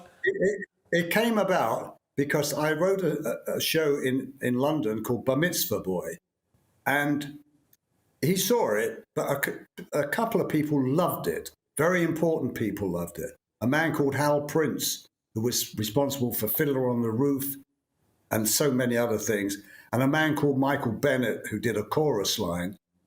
And he sent me I still have them, the cables that said, the best lyrics I've ever heard on a West End stage. Gosh. And Hal Prince said, impeccable work. I'm not saying that to boast, but he told Andrew Lloyd Webber, and Andrew Lloyd Webber and I had lunch, And he said, he was a bit fed up doing big shows like Evita and Jesus Christ Superstar and Joseph. And he said, I fancy doing a one-woman show. And so we talked about it, and as a result of that, Tell Me on a Sunday came about. And that was the song cycle that we did. And I've also written 100 songs with him, with Andrew Lloyd Webber. Gosh. So I've spent, and I'm godfather to his son. So that's a family thing as well. You've locked Webber in there fantastically well. You've kept him close. I like it. But did you always know that you had a talent when you were growing up? Because I was just doing a little bit of research on you before the show. You started as a song plugger, was it? You had relatively humble beginnings as well, from what I can gather. I mean, did you always know that you had this talent? No, I don't think you ever do. Yeah, I come from the East End, Hackney, and they were very happy days, no hardship at all. And I worked in Tin Pan Alley, and I was surrounded by well-known songwriters. So I spent a lot of time talking to songwriters. And I love words. I've always loved words. So I tried my hand at writing lyrics. And for some time, I just wrote rubbish, nothing happened. But then I wrote that song I mentioned earlier, Walk Away, for Monroe. And it was successful. And it opened a lot of doors for me. Well, indeed, and you've been keeping those doors open ever since, haven't you? It's fair to say. I just wanted to ask you something quickly, if that's all right. I know that COVID has absolutely decimated a lot of the theatre industry, a lot of the arts, frankly, and indeed loads of people's lives. Right? And I understand that you had COVID relatively recently, and we're not that well with it. Where do you stand on the push to now reopen all of our theatres and reopen? I know Andrew Lloyd Webber, your friend, was very outspoken on that for a long time, wasn't he? Well, of course, it's devastating what happened to the theatre, but I'm going to take this opportunity of mentioning something, my latest thing, because why not? Because it's relevant to the COVID. When I was in hospital, I was in hospital for 9 days, and it really was touch and go. And the NHS were unbelievable, just so compassionate. And I got the all clear, and I said to my sons, I'd love to do something for them. And an opportunity came up recently. I wrote a song for Hospice, Hospice Age UK. And I wrote this song called You Are Loved with Debbie Wiseman, a wonderful composer. And it's just been recorded by Jason Manford and the girl called Gloria Onatiri. She's the girl who stars in Cinderella. I didn't know Manford had it in him. Oh, he's a fantastic singer. But the reason I mention it is that all the proceeds are going to charity, to the hospice charity. So everyone wants to download it, stream it. It couldn't be a better cause. Fantastic, good stuff. Now, I would like to open the floor up to some of our viewers, and hundreds of them were getting in touch with us, emailing in, tweeting in, Facebooking in, and our esteemed team of producers out there have managed to whittle it down to just a few ones. So we've had Paul on Twitter who's asked, will we ever win the contest? What do you think? Well, it's Terry Wogan always said the Eurovision programme is entertainment. And that's what it is. There's too much emphasis on who will win it and do it. It's a great few hours. I've never missed one. But getting a song right is like winning the lottery. I heard ABBA speaking about writing a song for Dua Lipa. And that's a lovely idea. I'm sure it'll be a great song. I don't think it guarantees it'll be a hit. No. But whatever happens, I don't want to lose Eurovision because it's a great thing to have. It is, and it's feel good. I mean, not if you get nil point, which we usually do, but I mean, it's just a nice experience, isn't it? And I must say, I used to absolutely love the commentary on it. I think Graham Norton's fantastic on it now, isn't he? But Terry was the master, wasn't he? But anyway, Laura has been in touch over email. Who would you say was the best singer you've ever worked with? Barbra Streisand. Oh, go on, talk me through that. Well, because she recorded 2 songs from Sunset Boulevard, As If We Never Said Goodbye and With One Look. And I described her voice as liquid diamond when I spent the day with her in her house in Bel Air. She is the voice of the generation. There will never be another Barbra Streisand. I'm going to go off. I'm going to go a bit off piste here, but just say, you know, when you just drop these things in there, and it seems very naturally to you, and it's definitely you can tell when someone's dropping a name and they're trying to show off. You know, I mean, we had Yuri Geller on last week, and goodness me, did he drop a few names? But it just seems like very natural to you. When you first started out and you were meeting these people, and you started to meet people and go round and meet Barbara Streisand in her house and stuff, have you just always been totally cool about the whole thing, or were you in the car having a panic attack on the way there? You know. No, I've never had I've always got on well with creative people. It's just something that I tune into. It doesn't matter if it's Frank Sinatra or if it's Justin Bieber. None of them will worry me because I understand what's going on in their head because I'm in the same kind of business. And it's a joy to be with. It's a joy to be with. But it's certainly, I'm not worried at all, intimidated. Not intimidated at all. They're probably intimidated about meeting you if the Steven Spielberg quote turns out to be true. But Paul on email has asked, and this is our final one, Don, then I'll let you go to whatever firework display it is you've got planned this evening. How did you meet Matt Monroe? Paul has asked that. Okay, Matt Monroe was a bus driver with a fabulous voice, and he gave up the driving and thought he'd try his hand in Denmark Street, which was Tin Pan Alley. I got to know him. And it was a period, it's hard for anyone to relate to this, but when songwriters wrote a song, they had to get it demonstrated. And Matt was hanging around hoping that people would ask him to demonstrate a song. And I was in a position to help him because I worked for a music publisher and I gave him £5 every time he sang a song. Now, it doesn't sound much today, but then it sounded like $1 million to Matt. And when he had some success, he said he remembered the fivers I lavished on him, and he asked me to become his manager. And I became his manager for over 20 years. One of the greatest men in the world, and certainly the best singer to ever come out of this country. Oh, fantastic stuff. I tell you what, if you ever heard me sing, Don, you pay me £1 million just to stop. I can promise you that much. But Don Black, thank you so much. It's been an absolute honour and a privilege, can I just say? And I'm sure that, you know, I just want to say you've brought joy to millions and millions of people's lives all around the world, and you've certainly brought joy to mine this evening. Thank you very much. The one and only Don Black, national treasure, of course. That was the big question. Gosh, hey, that was interesting, wasn't it? Well, coming up in the media buzz, police officers may soon have their phones randomly checked, find out why, and much more. But up next, what's it like relocating in Britain from Hong Kong? We'll find out.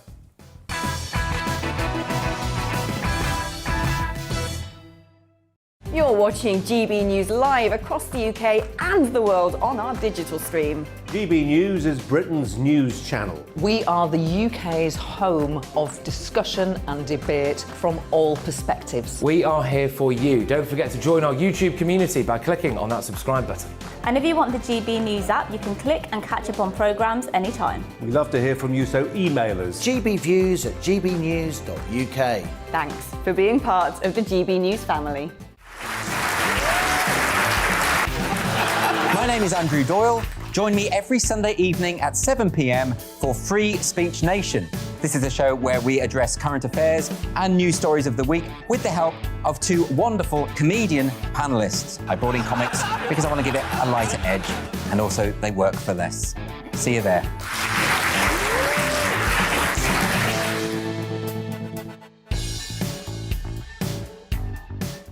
Join my show Farage, 7 p.m. till 8 p.m. Monday through Thursday, and there you will get opinion, analysis, debate, and I'll cover stories that nobody else dares to touch.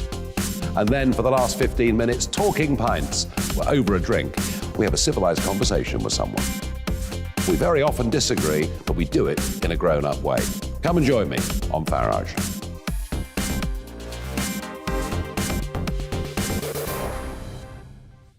I'm Colin Brazier.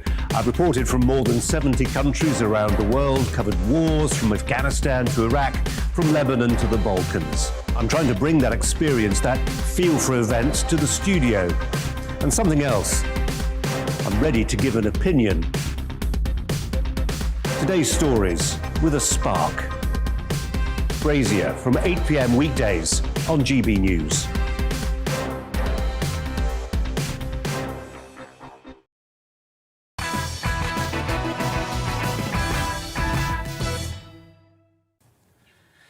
Yes, good evening, everybody. Well, what is it like relocating in Britain from somewhere like Hong Kong? Well, one of the most distinguished names in Hong Kong, esteemed entrepreneur and philanthropist William Zhe, has embarked upon a quest to help some of the 5.4 million eligible Hong Kong citizens seeking to relocate and set up residency in the UK.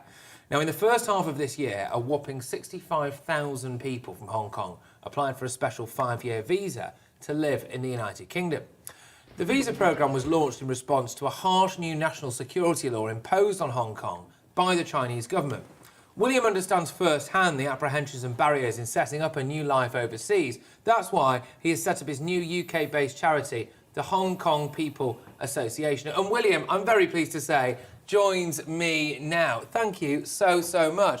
Look, thank you. Just talk me through exactly what your charity is doing then, and then let's look into maybe what the reality of life is like on the ground in Hong Kong at the moment. But sure, yeah, yes, I think the Hong Kong People Association, the major objective is to help Hong Kong people to settle down here easier and integrate to the society easier, and also help the British to understand the Hong Kong people as well. OK, well, why is it necessary then? Because, look, we all see a bit of what's going on in the news over there. You will have more first-hand experience of it than most. What's reality like in Hong Kong at the moment? Well, I think Hong Kong right now is hypersensitive in terms of political situations, and as you read all in the newspaper as well. Just give you an example. Like recently, actually 2 weeks ago, there was a Hong Kong marathon. There are many runners attend.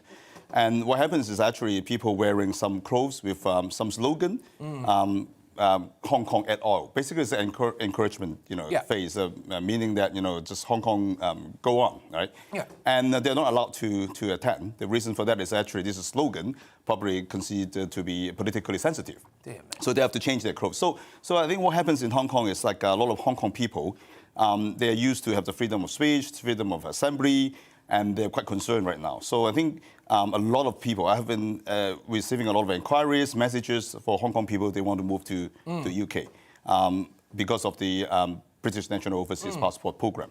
Yeah, I actually know that firsthand because I was recently looking to move back to London, obviously, and I was looking in a place called Maidenhead, and we were told there by the estate agents that were showing me around, they're getting thousands and thousands and thousands of people who are coming over from Hong Kong. I mean, they're building places almost just for these people. But yes.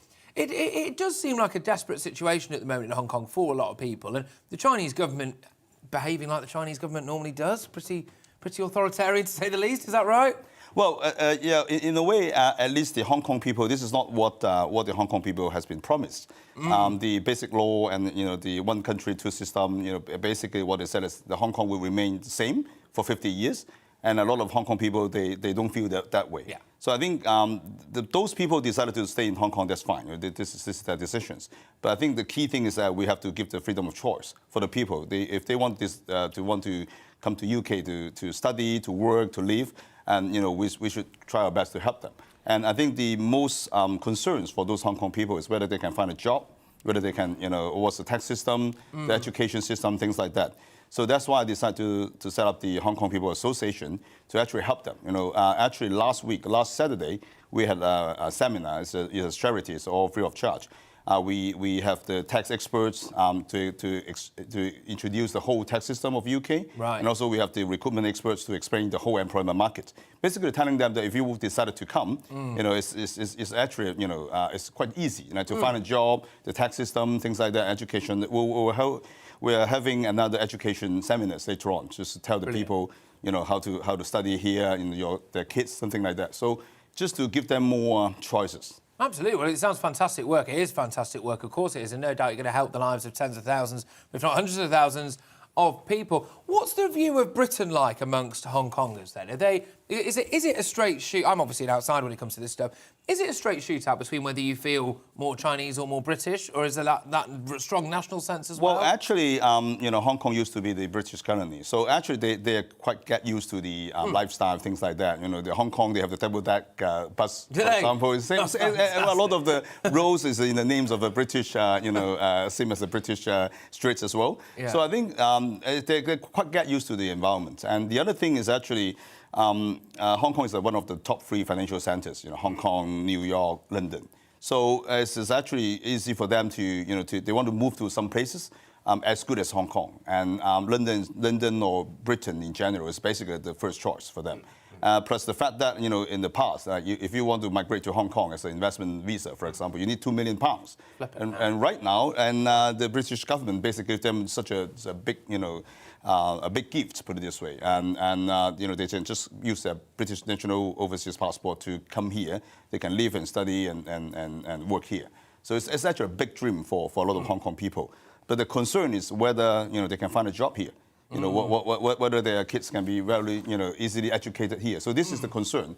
So I've been receiving a lot of inquiries on that. So that's why we decided to set up this organization, just to clear their concerns. Yeah, I want to shortly just talk to you a bit about your own personal life, really. Yes. Well, I've got you pick your brains. I might learn a thing or two, I could do with learning about that, But just in terms of how life for Hong Kongers is likely to change if they stay there at the moment, under the Chinese government.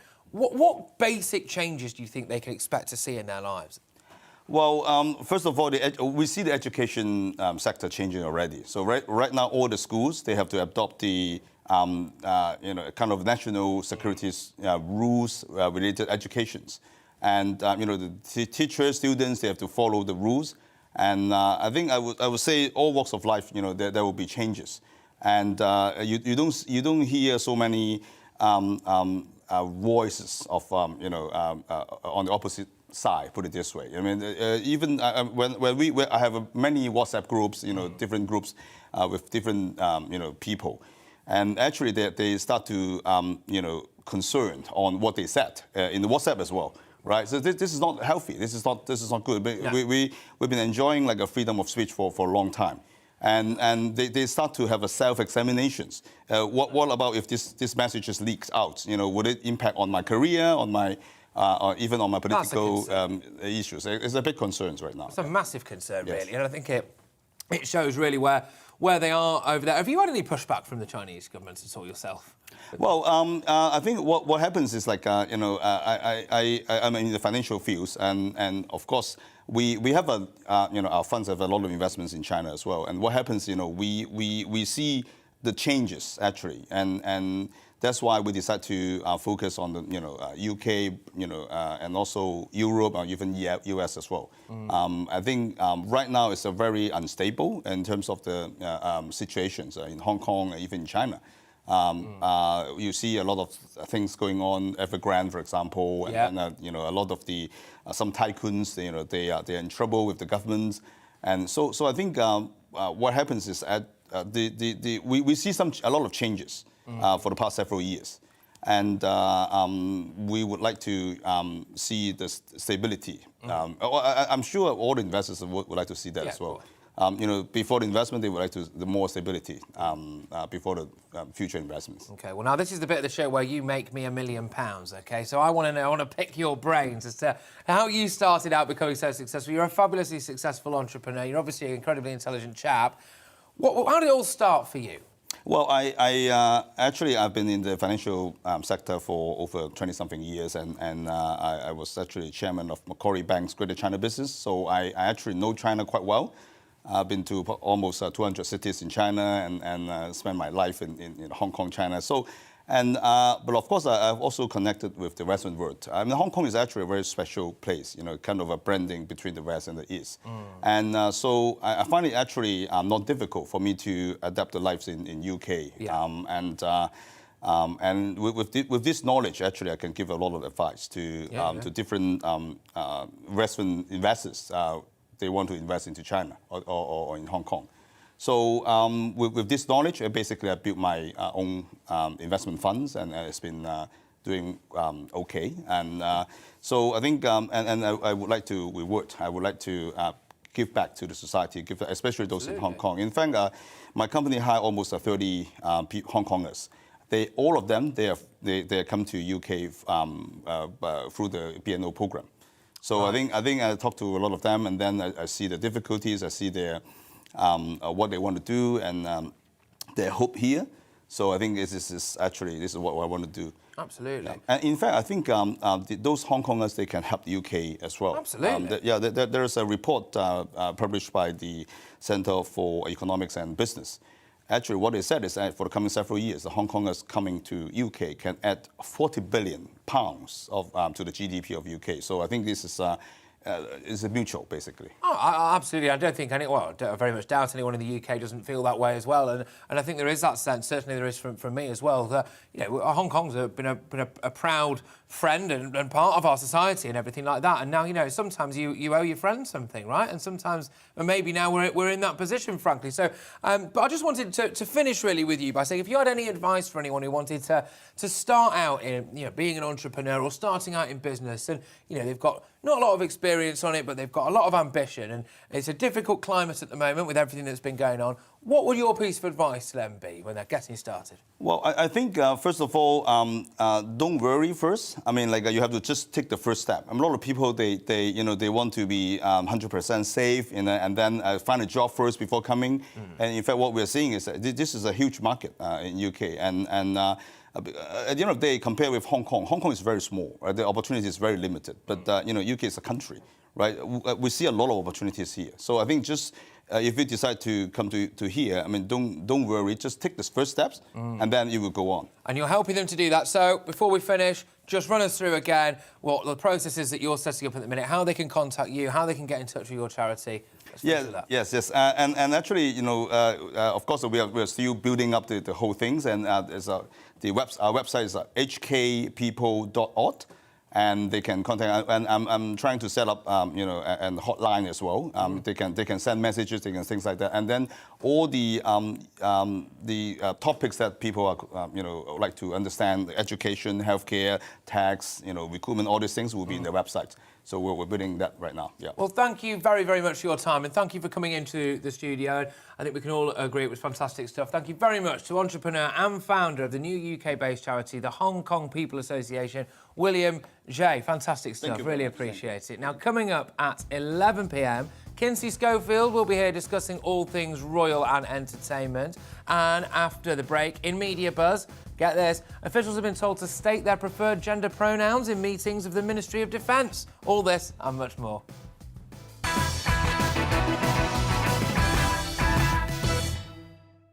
You're watching GB News live across the UK and the world on our digital stream. GB News is Britain's news channel. We are the UK's home of discussion and debate from all perspectives. We are here for you. Don't forget to join our YouTube community by clicking on that subscribe button.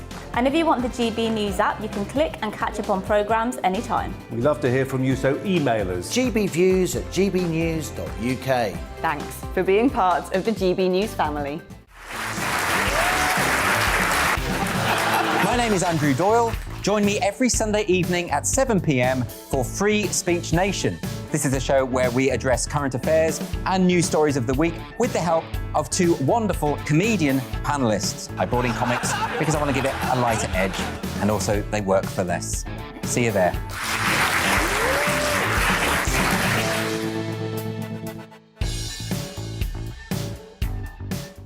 Join my show Farage, 7 p.m. till 8 p.m. Monday through Thursday. And there you will get opinion, analysis, debate, and I'll cover stories that nobody else dares to touch. And then for the last 15 minutes, talking pints. We're over a drink. We have a civilized conversation with someone. We very often disagree, but we do it in a grown-up way. Come and join me on Farage.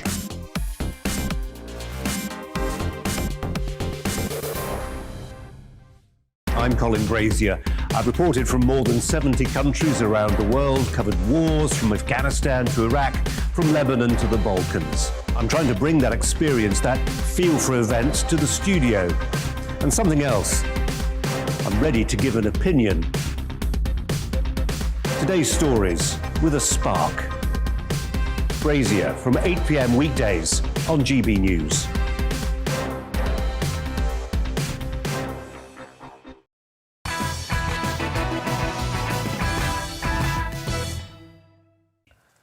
Good evening, everybody. Yes, I've sashayed my way back over to the couch now. Here we go. So there we are. Well, thank you very much. Yes, as always. Well, as you can already hear, my panel's chomping at the bit. So it's now time.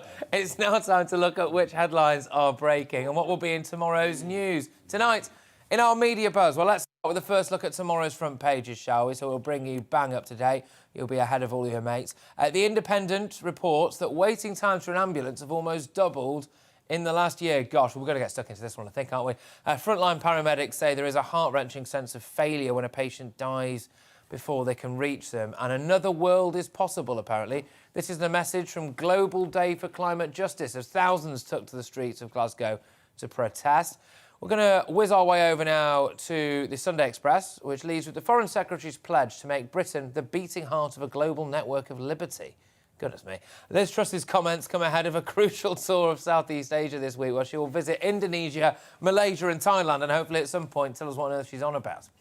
The Observer reports on the Tory sleaze scandal as former Prime Minister John Major, which I think is probably a bit rich, attacked Boris Johnson for his attempts to protect Owen Paterson. Major described the current Prime Minister's actions as shameful, and there was fury and optimism at today's climate march as well, despite the wet weather in Glasgow. And in the Times, £3 million can get you a seat in the House of Lords. This is the accusation being levelled at the Conservative Party. In the wake of the sleaze scandal, Cabinet Ministers are also condemning the Prime Minister, Boris Johnson, for leaving a toxic mess in his handling of recent events. Well, here we go, ladies and gents. It's the moment we've all been waiting for. Joining me now is my superstar panel, journalist and broadcaster Sam Dowler, the wonderful man himself, comedian Abby Roberts, very, very funny woman, and broadcaster Mike Parry, as well as, of course, just international legend. Anyway, right, so where shall we start?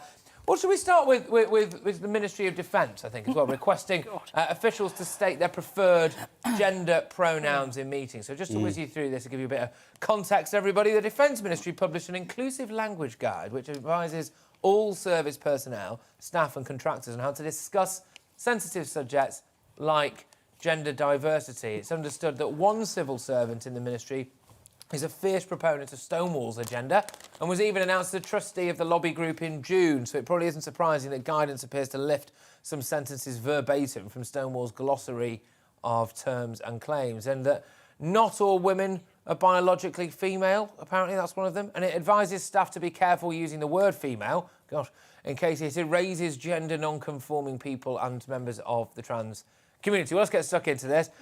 Abby, you're a female. Talk to me. How do you feel? So she says. That's fairly obvious. I'm so glad you noticed, darling. Yes. Must have been the high camera coming down. How dare you? Down into the Grand Canyon. Yes, casting a bit of shadow over my two beautiful men either side of me, and the third beautiful man. I didn't say you're too beautiful something else. Yes, I did as well, actually. It's a family show, Abby. Moving swiftly on. What are the MOD? Ministry of Defence. Is it not Ministry of Offence? For crying out... Oh, like, they pay me the big bucks. Why are they... What's this obsession with, like, revealing everything about yourself? Just your name and your phone number will do, as usually does me fine. You know, and it's... I mean, how much detail do we want to go into about people's, you know, what they might have dabbled in the past? I mean, under my signature, is it going to... You know, I've dabbled in the waters of... Lesbos. Oh, my God. But, I mean, I'm not going to... But does But, you know, I couldn't commit because, like, I've got that TMI, I believe. I couldn't commit because, like most London really cab about your drivers, I wouldn't go dabbling, south Abby? of the river, and that's essentially. But do people really need to know that about me? No, because if I'm in the Ministry of Defence, I want to know whether China's worried about whether we've got a nuclear deterrent or not, agree. not whether I'm he, she, it, or whatever. So, for a better phrase, come back to that. So, I mean, obviously, Abby is being completely absurd. They are not asking you your sexual preference or who you might have slept with in the past. They're asking you what your pronouns might be. I mean, we've all been in a situation before where somebody might have, like, you know, like myself, Sam. You know, if on email, on paper, I could be male or female, and if you were speaking to somebody, it would simply be easier to say Sam, he, him. That's all they are saying, and I don't think that's really that much to ask, is it? So, like, why? I don't understand why there would be any problem with that at all. All right, Mike. I think if you lose focus on what the military is all about, you're in trouble. And there was an amazing story that's happened in the last 36 hours when the Royal Marines went to California and had a mock battle with the best of the US Army, and we beat them in about 4 hours. It was a 30-hour operation. We took 65% of their territory on this battlefield in California. John Hawley, Senate Arms Committee, said in Congress, US soldiers are too concerned these days with being taught about critical race theory, white rage, and sexual orientation. Those were his very words, right? I'm all for equality. I'm all for people being recognised for who they are and what they stand for. But if it affects the ability for your armed forces to defend your country, then it's gone over the top. I'm not sure how clicking a button saying he, him or she, her really has anything to do with defence. Excuse me, the Americans are the mightiest military power in the world, and a group of Royal Marine Commandos beat them in hours because this guy, Mr. Josh Hawley, Congressman, says they're getting too soft. They're getting too soft. Well, one of the elements to this is the Stonewall side of things. Now, that's been controversial because some elements of it just are.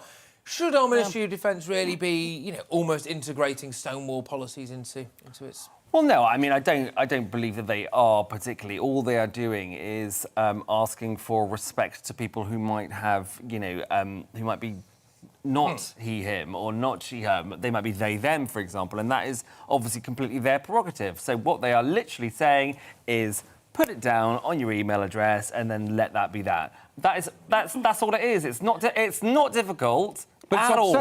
It's not obsessive. I don't think it's obsessive either. It's not the most important thing. No one's saying it's the most important thing at all. Yeah, but it's becoming more important. Can you pop that on your email? On your email signature? No. You're whipping it up into something that it's more important. No, I'm not. That is, of course, what it's about. Talking of battles. Yes. This is a cracking one we've got. Right, we've got one right. Gloves up. I love it. We've got Switzerland in the middle here. Yes. I love. A soldier needs Soldier needs to know how to change the magazine in his rifle more than he knows how to describe himself on a piece of paper. I'm really sure they're not concerned with that. I really don't think that is going to be playing on their minds. But why this sudden obsession? I mean, we were so liberal back in the 80s. When we have progressed very far. Why are we going back to all this as if it's something kind of new? Well, it isn't anything new. It's only new because the media are making it into a new thing. Because they're latching onto it. You work for the media. Yeah, of course, but they're making it to, like, for example, certain broadsheets have a story about gender stuff every single day. So would I be allowed to put my pronouns tabloids, are guess? Don't no. Why not? Because we did say in the break, and what she said wasn't for TV. It all comes out now. It wasn't for TV. Right, we're going to whiz on. We've got a few others to get stuck into. So we're going with the Chief Inspector of Constabulary, Sir Tom Winter, he, him, has called for a crackdown on revolting online misconduct by Survey police officers. A bit more of a serious one, this, of course it is. Now, Sir Tom, who is tasked with investigating police forces, has said he wants their phones checked to root out sexist and racist, likened the practice to random drug testing, right? So the proposal comes after Denise Jaffa and Jamie Lewis admitted that they photographed the bodies of two murdered sisters. I mean, it's horrendous, this. And faced jail time for this disgusting act. Well, the Met is under pressure to uncover how a man nicknamed the Rapist by some colleagues was allowed to serve in London's police force, and indeed British police as a whole. It was terrible. This they've called it. That was obviously Wayne Couzens, by the way. They called for a period of soul searching. So what are our thoughts on this then, ladies and gents? Let's start with you, Abby. I suppose why not? Is it? Whilst it obviously is an issue that there's problems with misogyny and sexism and whatever you want to say in the police, should they have their phones randomly checked like you might get randomly drug tested? No, I think this is the creeping authoritarianism, the surveillance state that we're seeing, and everyone sort of says. I mean, I always use the phrase "slippery slope." Slippery. That's my favourite phrase and my favourite position. There's slippery people around here. But in all seriousness, where's this going to lead to? Well, then not just the police, but everyone's phones. So they might be checking your pronouns or how you're dressed. There is a simple solution. Who else are going to be doing it with? There is a simple solution in this, is that the police should have their own phones given to them by the police that are owned by the police. They do have. Well, fine. So therefore, they can check those whenever they want to. But they can't check their personal phones, of course not. And their WhatsApp groups, their families or boyfriends, girlfriends, whatever. You can't check those. But if it is part of the police, this situation would never have come to light. Yeah, These pictures were taken on their private phones. Yeah. a couple of police officers going out and having a laugh and a shout around 2 dead bodies. And then they got it on their private phone and then they did it with that. Yeah. Exactly. Yeah. But listen. So what's the answer then? Well, that's recruiting better police officers. Yeah. Recruiting better police officers. You're absolutely right. I mean, come on, I'll do the choosing. I'll recruit them. Excuse me, I was in the chair for a moment, if you don't mind. What I'm saying is, if you just said private phones, once the individual police officer knows his private phone's got to be checked, he'll just get a second phone. Like a burner, like a burner. So what I'm saying is, what I'm saying is, and Abby has absolutely hit the nail on the head here. Yeah. You've got to have a code of conduct coming down right from the very top. Cressida Dick is the most senior police officer in this country. She has failed abysmally on every count at leading from the front about the morals, the attitude and the standards that police should recognise and employ in this country. She's hopeless. She should go. She's bad for this country and bad for the police force. Yeah. Let's just one final one on this one. Abby, you said you agree with that. I mean, look, I don't understand how Cressida Dick shows her face in public, to be honest with you. I know it's a very difficult job, don't get me wrong, and I'm sure she's, her heart is fundamentally in the right place. Although I'm not actually sure it is. Patrick, of course it is. The crimes of these policemen, and it is the men. It shouldn't fall down to, she didn't hire them specifically herself. To apologise. But you know what this is? This is, have you heard of an organisation called Common Purpose? Yes. That's what's happening within the police force, within the law, judiciary, within government. What would be your solution? Get rid of Common Purpose for a start and establish a new police college. We've got to go back to what the police are for. Bobby on the street. Cressida Dick is a sympathiser to bent coppers. Yeah. She is a sympathiser and an acknowledger that the police force is bent and she won't do anything about it. All right, well, talking about things that are deeply wrong, right? We're moving to the final story of this particular media buzz now.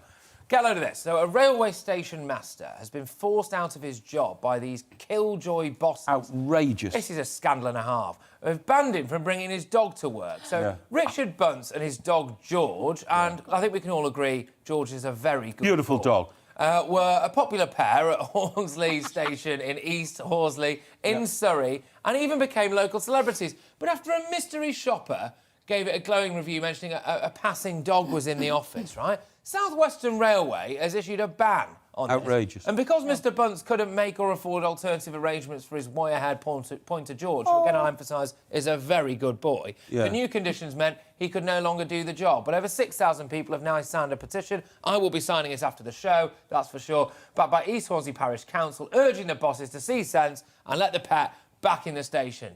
So even Transport Minister Grant Shapps weighed in. He said, sad to see that South Western Railway is planning to dispense with the services of George the station dog, along with his owner, Master Richard Bunce. Sounds like rough justice to me. Probably bad timing on that joke. Woof justice. Yes, absolutely, yes. Down boy.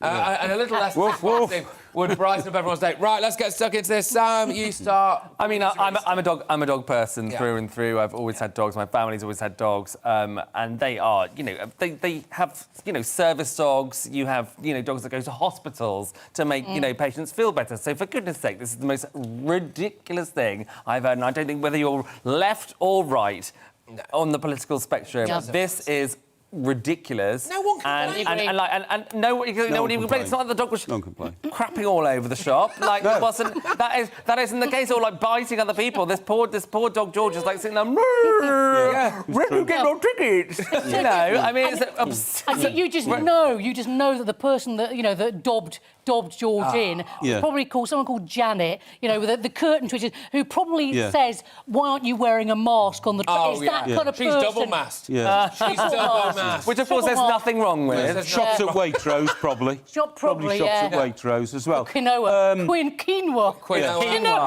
Quinoa. Heathen. Now, I never like to boast about it, but I live down in Stockbroker Belt, Surrey, OK? I wouldn't boast about that either. Excuse me. It's a lovely part of the world, and I go walking across the North Downs, and I also live on the South Coast, actually, and that's the South Downs. You're a busy man. What I'm saying is, what I do is I normally walk out and come back on a train. Do you know how many beautiful little railway stations there are in this country? In your part of the world, Abby, in Northumberland, in County Durham. Yes. And the guy who's in charge, like this chap here, who is George's master, you know, they take such great pride in their station. They go and buy flowers and plant pots and put them on their station. With their own money. With their own money. You're absolutely right. With their own money. They see it as their second home and they want to make it clean, brushing it all the time. And I think that is a fantastic thing in this country. And having a little dog there, he's not so little, old George, and that gives you greater ambience and feeling about what a beautiful environment this station is. Simply they need to change the no-dog rule. That's obviously what it is. There was some sort of archaic no-dog rule, but they need to obviously change that, especially in these little, you know... George is more like a human anyway, isn't he? But I would say that be encouraged to have a pet if you're at a station. Yes, definitely. Tortoise, whatever, you know, see if you can get adventurous. Llama. I think so. And it is that fact, again, keeping back to it, no one complained. Not a single sausage decided that they didn't like George. And, of course, how could you? He looks like he's great fun. Whereas George likes sausages, which is ironic. So I think we need to really push this petition. I know we had a picture of it up on the screen earlier. Hopefully we can try to get it back on again shortly, if possible. I don't know if it is. But, you know, try and get it on screen if we can. Look, basically, there's this petition that's out there at the minute. You can go and hopefully sign it. Try and get George reinstated back in his basket at the station. I think we need. And if Grant Shapps says it's OK, then who are we to deny? Absolutely, a moral paradigm of virtue. There it is. Bring back Richard and George. Change.org. So you can go on change.org. We'll know what that is. And let's have a look at it. Bring back Richard and George. Bless him. Look Definitely. He's gorgeous. Come on. But I think you hit the nail on the head there, Mike, as well. You know, look, there's a great, sense of great British identity. All these quaint little places. Yes. And also, we're a country full of quirky little people. Of course we are. Of course we are. And we like all of us. All of us are very. So, you know, we don't want to be over sanitising everything, do we, sir?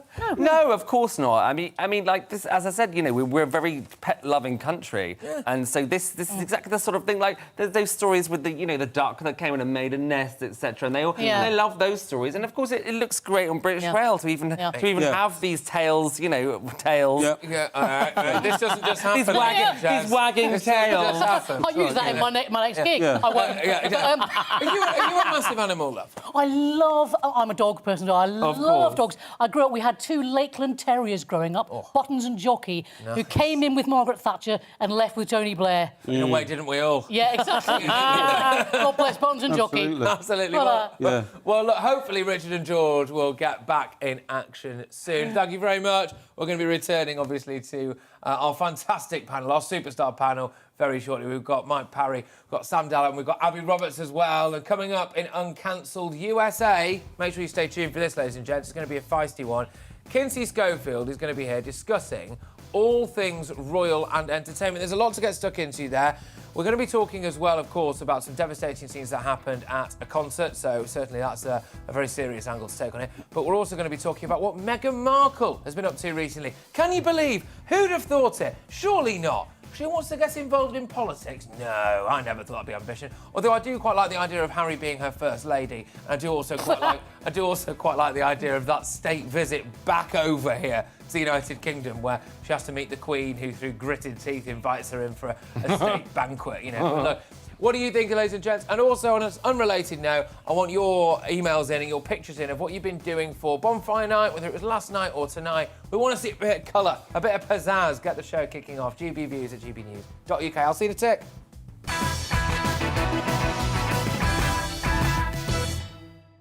You're watching GB News live across the UK and the world on our digital stream. GB News is Britain's news channel. We are the UK's home of discussion and debate from all perspectives. We are here for you. Don't forget to join our YouTube community by clicking on that subscribe button. And if you want the GB News app, you can click and catch up on programmes anytime. We love to hear from you, so email us. gbviews@gbnews.uk. Thanks for being part of the GB News family. My name is Andrew Doyle. Join me every Sunday evening at 7 p.m. for Free Speech Nation. This is a show where we address current affairs and news stories of the week with the help of two wonderful comedian panellists. I brought in comics because I want to give it a lighter edge, and also they work for less. See you there.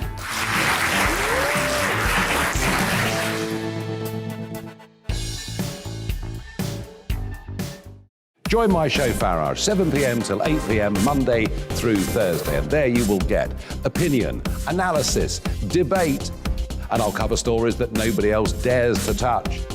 And then for the last 15 minutes, talking pints. We're over a drink. We have a civilized conversation with someone. We very often disagree, but we do it in a grown-up way. Come and join me on Farage.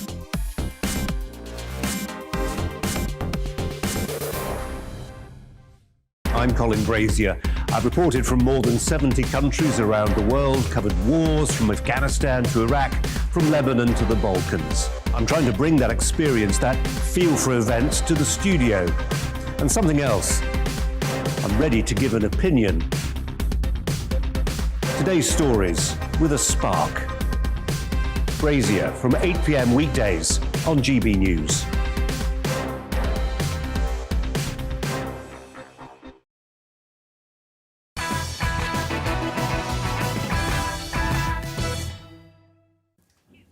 Yes, evening all. Now, coming up in just a few minutes, we'll go to tomorrow's front pages, and Kinsey Schofield will be here with all things royal and entertainment. But first, it's the news with Karen Roberts.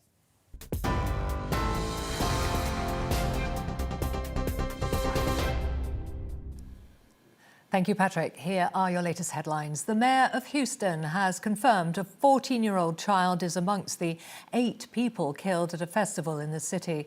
A warning some flashing images now follow. The incident, which happened after a crowd surged during Travis Scott's performance at Astroworld Festival on Friday evening, has also left several others in hospital. The rapper says he's devastated and pledged total support to the police investigation. 6 of the 8 family members have been notified. Based on last night, 25 were transported to the hospital. 13 are still hospitalized, including 5 that are under the age of 18. Thousands of people have marched through Glasgow calling for more action to tackle climate change at the UN summit. It's part of the COP26 coalition's Global Day of Action for Climate Justice. Demonstrations took place across the UK, including in Nottingham, Cardiff, Belfast, Manchester and London. At the Glasgow climate protest, police held back around 70 members of the Young Communist League and have made 21 arrests. Labour MP Zara Sultana was at the London protest. She said world leaders have not made strong enough commitments yet. So far, what's coming out of COP doesn't go far enough. There have been some policy announcements coming out around coal, but not everyone's even signing up to that. And coming from messaging that's coming out of the streets outside from Greta Thunberg and others, calling it a greenwash, a festival for the global north to just do PR. A second unnamed player of Asian heritage has come forward alleging racial abuse at Yorkshire County Cricket Club. It comes amid criticism of the club's response to racism experienced by Azim Rafiq. Yesterday, Yorkshire chairman Roger Hutton was one of several board members to resign. Speaking on GB News, former England bowler Monty Panesar said an extensive investigation was needed.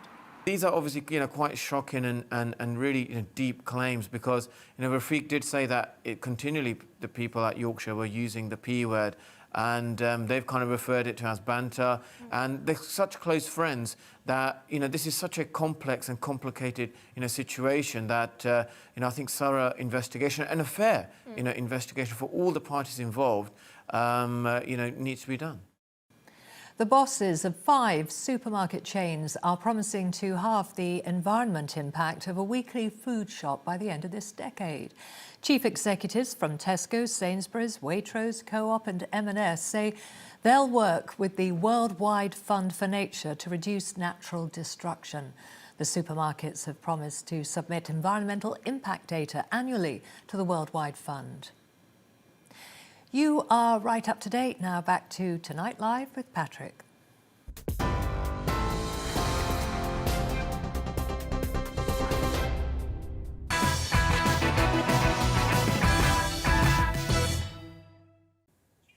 Hello, everybody. Happy Saturday. It's me, Patrick Christys, here on Tonight Live, filling in for the wonderful Mark Dolan. Now, it's just gone 11 p.m, so uncancelled in a moment. But at this time every night, we're going to take the first look at tomorrow's front pages today. So you can be ahead of the game when your mates wake up in the morning. You can wow them with your news knowledge. Now, in the Sunday Telegraph, if Brussels gets hostile, UK ministers are prepared to walk away from the EU flagship science projects worth £15 million. That's according to a leaked paper.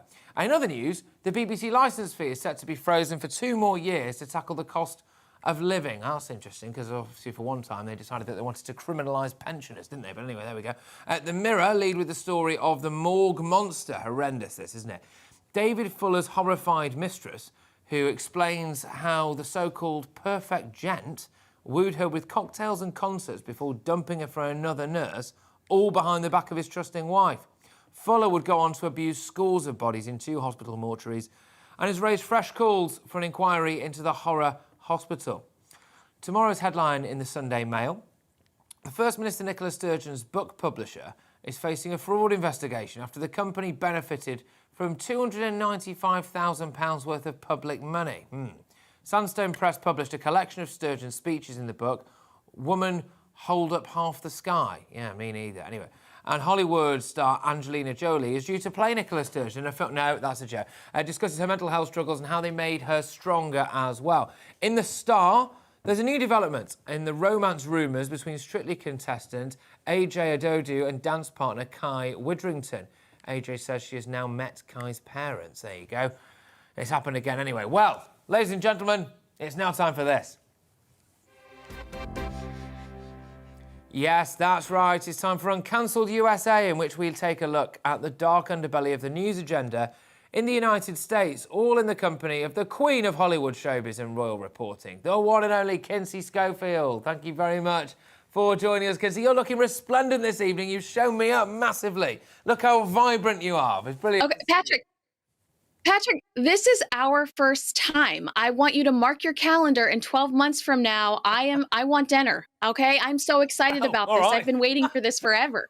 Well, that moved quickly, but yes, all right, why not? Anyway, well, let's start here, shall we? Well, actually, look, let's start with something a lot more serious. We need to get our game faces on now, OK? So, at least 8 people have unfortunately been killed and hundreds others injured after a huge crowd surge at the opening night of the Astro World Music Festival in Houston, Texas.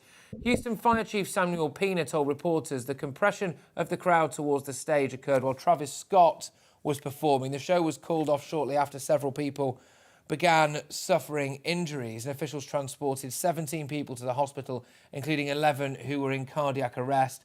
Over 300 people were also treated at the scene at NRG Park, where a field hospital had been set up. Well, look, Kinsey, just run us through this deeply shocking story then. What's really happened here? Well, and you know what's so fascinating about this is the demo of the people that are there are so young, and you actually could see all of this unfolding on social media in real time. So there is video of Travis Scott like looking down at audience members that are being carried out. I mean, Kylie Jenner is posting videos of ambulances that are, rushing through huge crowds just trying to get some of these injured people. So I think that really has been one of the most shocking elements to this story. Obviously, it's devastating that these are young people. There are so many people involved. But the fact that you could watch it all play out in real time on social media was absolutely frightening. Additionally, that's a lot of people. And I think that it's because Travis Scott is from Houston, Texas. It happened in Houston, Texas. But also, if you'll recall, in 2019, Travis Scott did a documentary for Netflix called Look, Mom, I Can Fly, which featured Kylie, Stormy, and how he put together Astroworld, what it meant to him. So all these people were sitting at home during the pandemic, catching up on this, and now they wanted to be a part of this story. So you've got these flocks of, all of these young people that are just trying to be included in this Hollywood cool event, this cool festival happening. happening. And, I can't explain to you why they all rushed the stage between 9 and 9:15. I have no idea why that happened, but it did. And now there are 8 people dead. And it's, I'm sure that it's probably going to be one of the most traumatic experiences for Travis Scott ever. And, Kylie, who was there at the event, she's pregnant. Thankfully, she's safe. But I'm sure that they really wish they would have handled it differently security wise and with a much more intense security and police presence. Yeah, it really was a shocking story, that, and thank you for whizzing us through it there. But let's just move away from that now and move towards Meghan Markle, against my better judgment, I think it's fair to say. But apparently she's been cold calling politicians on their private phones and using her royal title to lobby for paid paternity leave. This is according to a senator. Apparently, the Duchess, who's 40 years old, has called 2 shocked Republican senators on their private numbers in a bid to use her influence to get them to vote for the right, it's been revealed. Now, I mean, this hasn't really gone down that well, has it, Kinsey? Meghan Markle getting involved in politics, who'd have thought it, eh? Right. And it's Senator Kirsten Gillibrand that has been providing these personal phone numbers. She's a Democrat from New York to Meghan Markle. So obviously she's enamored by the title herself. But then you've got Representative Jason Smith, who's a Republican, who's telling TMZ, the largest internet outlet in America, that he thinks the Duchess should drop her title if she's going to utilize it to push her political agendas. On top of that, TMZ did a poll. They polled over 19,000 people, I think, and 62% of those people said that they thought that it was inappropriate for the Duchess to use her title if she was going to participate in politics. They specifically called it foreign interference, which I thought was mighty aggressive. But yeah, so Americans are really divided when it comes to Meghan using her title. There's a conservative commentator here. I don't know if you're familiar with her, but her name is Dana Lash. And she specifically said Americans fought a war to not care about titles. So it's interesting that Meghan Markle is here throwing hers around. But it really seems divided along party lines. Republicans think it's extremely inappropriate. If Meghan wants to participate, that's fine. But be Meghan Markle. Yeah. How feminist wouldn't it be to be yourself, Meghan Markle, and not utilizing the title you got through marriage?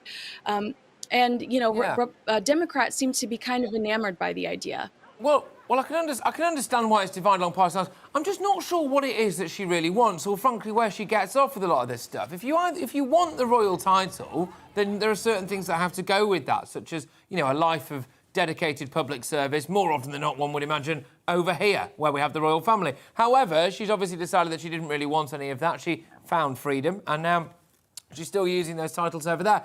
Do you really think that one day we will be welcoming into the White House President Meghan Markle and her First Lady, Prince Harry? Wow. I would say that that's not very likely. I do think that that's her objective. And what's so interesting to me is that if that's her ultimate objective, she cannot utilize that title. That's a no-go.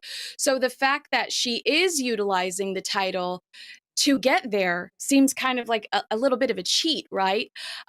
But I don't think that the reality is high on that one. That she is a very polarizing figure in the United States. People either love her or they loathe her. And, I think the negative outweighs the positive at this point. Well, there we go. I mean, like I said before, it will be an awkward state visit back over to the UK, wouldn't it? It will be interesting to see how the Queen greeted her as President of the US. But there we go. Speaking of Meghan, actually, there's another story in the papers today. Idris Elba has revealed that DJing at Meghan Markle and Prince Harry's wedding reception was the most stressful gig he's ever had. So the Luther actor provided the musical entertainment at the couple's nuptials at Windsor in May 2018. And he says that Meghan took the reins when it came to the song choice. So apparently she ran a tight ship when it came to her playlists. Kinsey, is that right? Okay, so here's where I just feel absolutely so sorry for Idris Elba. He is an international treasure. Like, absolutely, he just the perfect man. And I feel so sorry for him because you know that Meghan and Harry burn bridges, and once you cross them, you are on a list, and it is so hard to get back into the fold once you're pushed out. I think that he sincerely considers these two his friends. I think that he did not mean these comments to be taken, the way that they've been taken, and I think he's absolutely horrified. And I'd go as far as to say I bet he's called them and apologized, which is horrible because he didn't mean it in a negative way. But what it's done is it's reopened the floodgates, and it's made us talk again about the bridezilla rumors. Meghan gets what Meghan wants, the tiara, all of this stuff. Was she really a bridezilla? And I know for a fact he didn't mean to do that, and I feel so sorry for him. But that is the story. She wanted her own playlist. She picked all the songs. Girl, grab your iPod and put it on shuffle. Chill out. You don't need the greatest celebrity DJ of all time if you've already got the playlist prepared, but whatever, okay. Yeah, it is strange. And like you said, I'm certain that each side did not want to end up on Meghan and Harry's blacklist, as it were. But at the same time, it does point, doesn't it, towards a certain type of person. I think that one of the best ones is that she thought that the church smelled a bit musty and she wanted to put air freshener in there, apparently. And you just think, come on now, come on. But anyway, let's just move away from that because we're just clinging on to the final couple of minutes of our time together until I inevitably take you out for dinner, Kinsey, when you come over here from the US. Energy Secretary Jennifer Granholm is facing a massive backlash for laughing when asked about the Granholm plan to increase oil production in response to rising gas prices. Just take a look at this. What is the Granholm plan to increase oil production in America? Oh my God, that is hilarious. Would that I had the magic wand. Right, bit weird. Republicans have hammered President Joe Biden's administration for not increasing domestic oil production to deal with the pain at the pump. Kinsey, laughing's not a great look, is it? No. And, I almost related this to the Democrats recruiting Meghan Markle to help them with their pursuits. So out of touch, so completely out of touch. And to give you an idea of how bad gas prices are, for me in California, it's like $5 a gallon, which is a nightmare. But what is trending now in America are people buying these stickers of Joe Biden pointing that say, I did that. So no matter where you go, where you pull up to get gas, there are these little stickers on the pump that say, I did that, to remind Biden voters that the reason that they're paying these outrageous prices are because of their vote. You can also find these sometimes in the grocery store along the toilet paper aisle or wherever you're hanging out. But it just feels like the Democratic Party is so out of touch with regular, normal Americans. It hurts to pay $50 to fill up a tank of gas. It hurts when your card is declined at the grocery store and you can't afford normal things like bread and milk. And for her to laugh, it just felt like a slap in the face for normal Americans. Oh, I can completely understand that, and it just seems tone deaf and deeply insensitive. What is the general mood music like now in America towards Joe Biden? I mean, falling asleep at the COP conference wasn't a great look. He got out of jail because our Prime Minister did that as well, actually. So I think, although to be fair, I think I'd probably still be asleep now. If I had to listen to any of those drone on, I'd just be in an unrelenting coma, I think. But what is the mood music like? If there was an election today now in the US, would Joe Biden win again, do you think? I don't think so. And I think a really great reflection of the mood is that awesome win in Virginia for, the Virginia governor's race. I think that scared a lot of Democrats, and they're really going to have to re-strategize and talk about, critical race theory and all of that stuff. They've got to pull back because they've alienated a lot of the country. And people did not vote for Joe Biden. They voted Donald Trump out of office. And sometimes sometimes you really have to reevaluate, or you have to properly evaluate who the enemy is, because we just need to clean them all out. If it was up to me, we'd start fresh with them all. Well, I can imagine you'd drain the swamp, would you? Is that where you are? Oh, that's right. That's right. Well, I think we've just about got time, actually, to talk about this one now. Now, to celebrate the release of the much-anticipated movie Spencer, KFC has launched a brand new limited edition jumper on their merchandise website, apparently. So, in line, there it is, you can see it there. It's just full of chickens, really, isn't it? In line with the movie based on Diana's life, the much-loved fast food brand has specially redesigned one of Diana's most iconic and memorable jumpers. Kinsey, will you be getting one of these? As I imagine I will now be sent one free by KFC for highlighting it here on the news. And if I don't get one free, there's no justice. What's your view on this, Kinsey? Absolutely.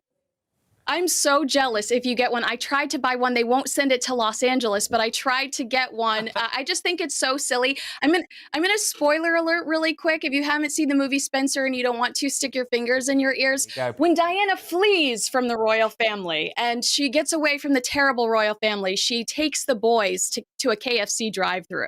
So that's the joke, that in the movie Spencer, she gets away from the royal family and her safe place is a KFC drive-thru. I'm not making this up.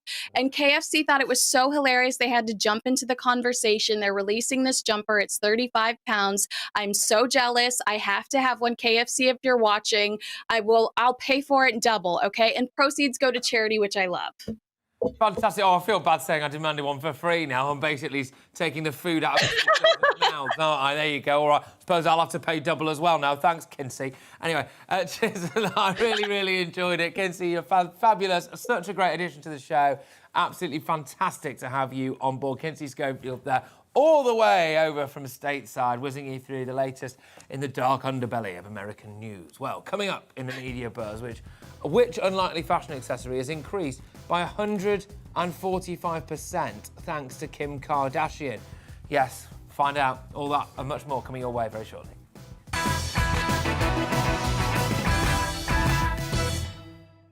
You're watching GB News live across the UK and the world on our digital stream. GB News is Britain's news channel. We are the UK's home of discussion and debate from all perspectives. We are here for you. Don't forget to join our YouTube community by clicking on that subscribe button. And if you want the GB News app, you can click and catch up on programmes anytime. We love to hear from you, so email us. gbviews@gbnews.uk. Thanks for being part of the GB News family. My name is Andrew Doyle. Join me every Sunday evening at 7 p.m. for Free Speech Nation. This is a show where we address current affairs and news stories of the week with the help of two wonderful comedian panellists. I brought in comics because I want to give it a lighter edge, and also they work for less. See you there.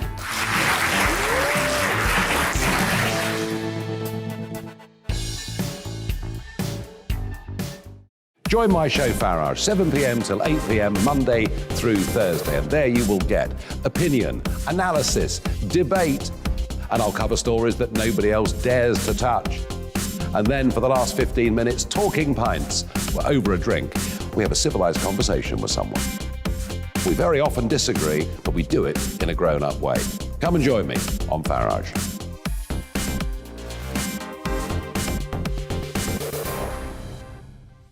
I'm Colin Brazier. I've reported from more than 70 countries around the world, covered wars from Afghanistan to Iraq, from Lebanon to the Balkans. I'm trying to bring that experience, that feel for events, to the studio. And something else, I'm ready to give an opinion. Today's stories with a spark. Brazier from 8 p.m. weekdays on GB News.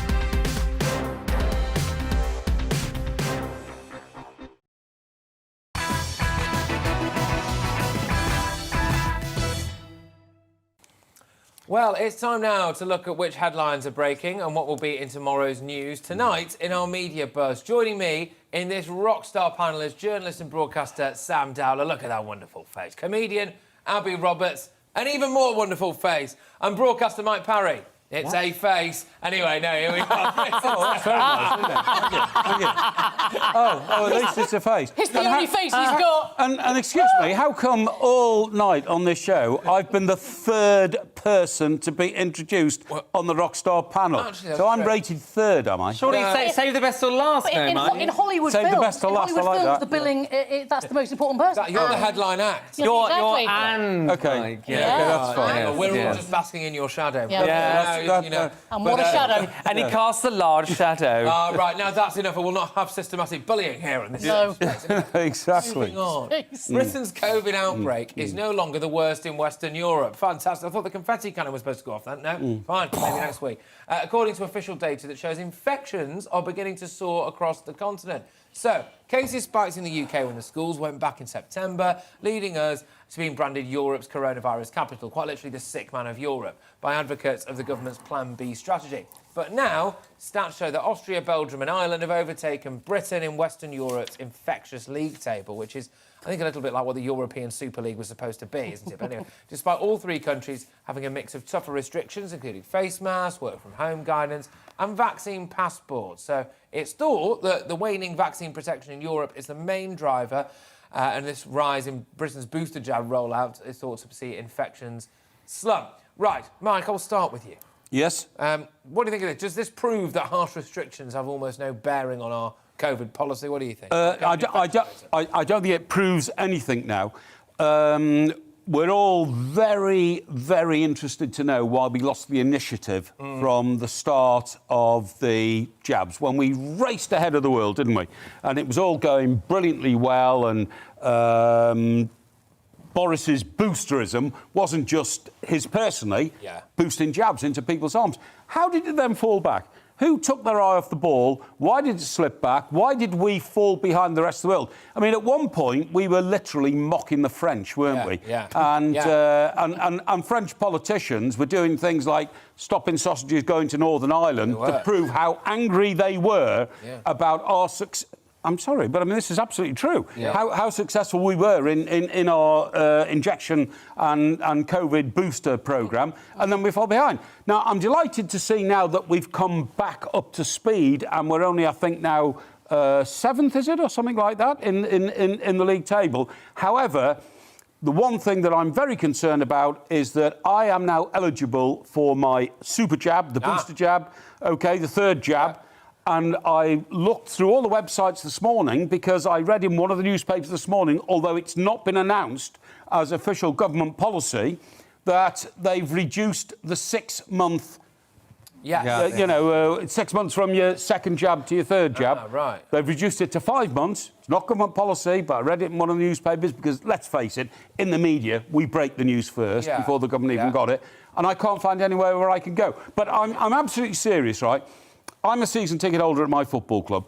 I haven't been this season, and I'm not going until I've got my third jab. Right. It's absolutely vital that I feel, at my time of life, thoroughly protected. Yeah, 100%. Well, no, very honest stuff, that, to be fair. Yeah, I mean, where are you on this, then? Oh, my God. I'm just sick and tired of this COVID, this COVID obsession with jab this, jab that. How many jabs are people going to have? I mean, people are going to have so many jabs. Are you think that's going to stop there? So many jabs. If you pour water into somebody, it'll be just like coming out of holes like a sieve. If you pour water on you, you'll melt, darling. It will, darling, yes. I'm melting. But genuinely, what really concerns me is, well, actually, in some ways it's kind of quite good news because it means that our natural immunity it could be playing a part. But also, what really concerns me is the news about side effects coming out from the jabs, Yeah. and No, that cannot be denied anymore. There aren't any. That is, no, there are. But the problem is the mainstream media is kind of brushing it under the carpet. So obviously this is a massively, massively contentious issue. And a lot of people, just because a lot of people, well, we've just heard it, haven't we? There aren't any, no, there are, yes, there are. Yeah. So what are they, as far as you've heard your views? Well, for a start, 75 young footballers, I mean, all under the age of 20, have died from myocarditis. I mean, died from heart attacks on the pitch. That's unheard of. Hang on, over what period of time? Because, yes, following their that's an amazing statistic. No, it's true. Completely insane. No, it can't be true. Insane. Abby, it the can't problem be is, true. because people aren't focusing on it, doesn't mean that it's not true. The problem is that we've gone so far down this rabbit hole, down this path, then that's going to be very, very difficult to row back. But there are people. Obviously, they've dished out billions. Yeah. billions of these jabs, and of course there are going to be, you know, some problems. A friend of mine, Mel, her name is Australian, she's 40 years old. 2 weeks after, so very healthy, 2 weeks after her jab, her double jab, she had a life-threatening stroke. She's now having to learn to walk again. And the thing is, I know people go, oh, perhaps you're crazy because you're just an anti-vaxxer. No, I'm not. It's because we have to talk about this, like we did with the swine flu jab. A friend of mine got a neurological disease after having the jab. Patrick, you've got to come in here. She got a neurological disease after having the jab. Right. Yes, Yeah. but I'm sure, obviously, that is an anomaly. No, hang on. It isn't, though. The problem is, we're not talking about there's billions of people that have had it. Why isn't the mainstream media focusing on it? Why aren't they touching it? Why aren't they looking at it? The most important thing here is, you've just said 75 young footballers have died. Yes, they have. Over what period of time? Hang on, over what period of time? In the last few months, if you look at 75 have died on the pitch. Have died on the pitch, and no one's heard about it. Abby, that is utter nonsense. Because nobody wants to talk about it. I need to see your sources on that, unfortunately. And I am talking about it because because the death of one young footballer on a football pitch would make headlines in any newspaper. Yeah, it would. Say 75 have died. It would do. 75. Not from a media. Hang on a minute. Not from a media that has pushed the vaccine to the hilt. This is conspiracy theory. No, it's not. No, it is. It does. It reeks of conspiracy theory. It's my duty to bring it up. Okay. It's my duty. Look, obviously, I know I'm a comedian, but I do have serious. Well, that's not funny. Sorry, guys. Check us out. Let's just say. But Sam's right. We need to know who are these boys? What are their names? Where did they die? And which hospitals did they go to? I mean, nobody's read about this. Is this some sort of secret that the state are trying to keep from us or something? And you can't say that. And you can't say that on television without anything to back it up. Exactly. Okay, when did you last see one of these cases? I'm sure we'll get the fact check. I can say it, and I just have one thing that we definitely have all heard about, and some would argue too much about, is Greta Thunberg. She encouraged children in the UK to bunk off school and join in a march through Glasgow yesterday. So here she is speaking at the rally. They cannot ignore our screams as we reclaim our power. We are tired of their blah, blah, blah. Our leaders are not leading. This is what leadership looks like.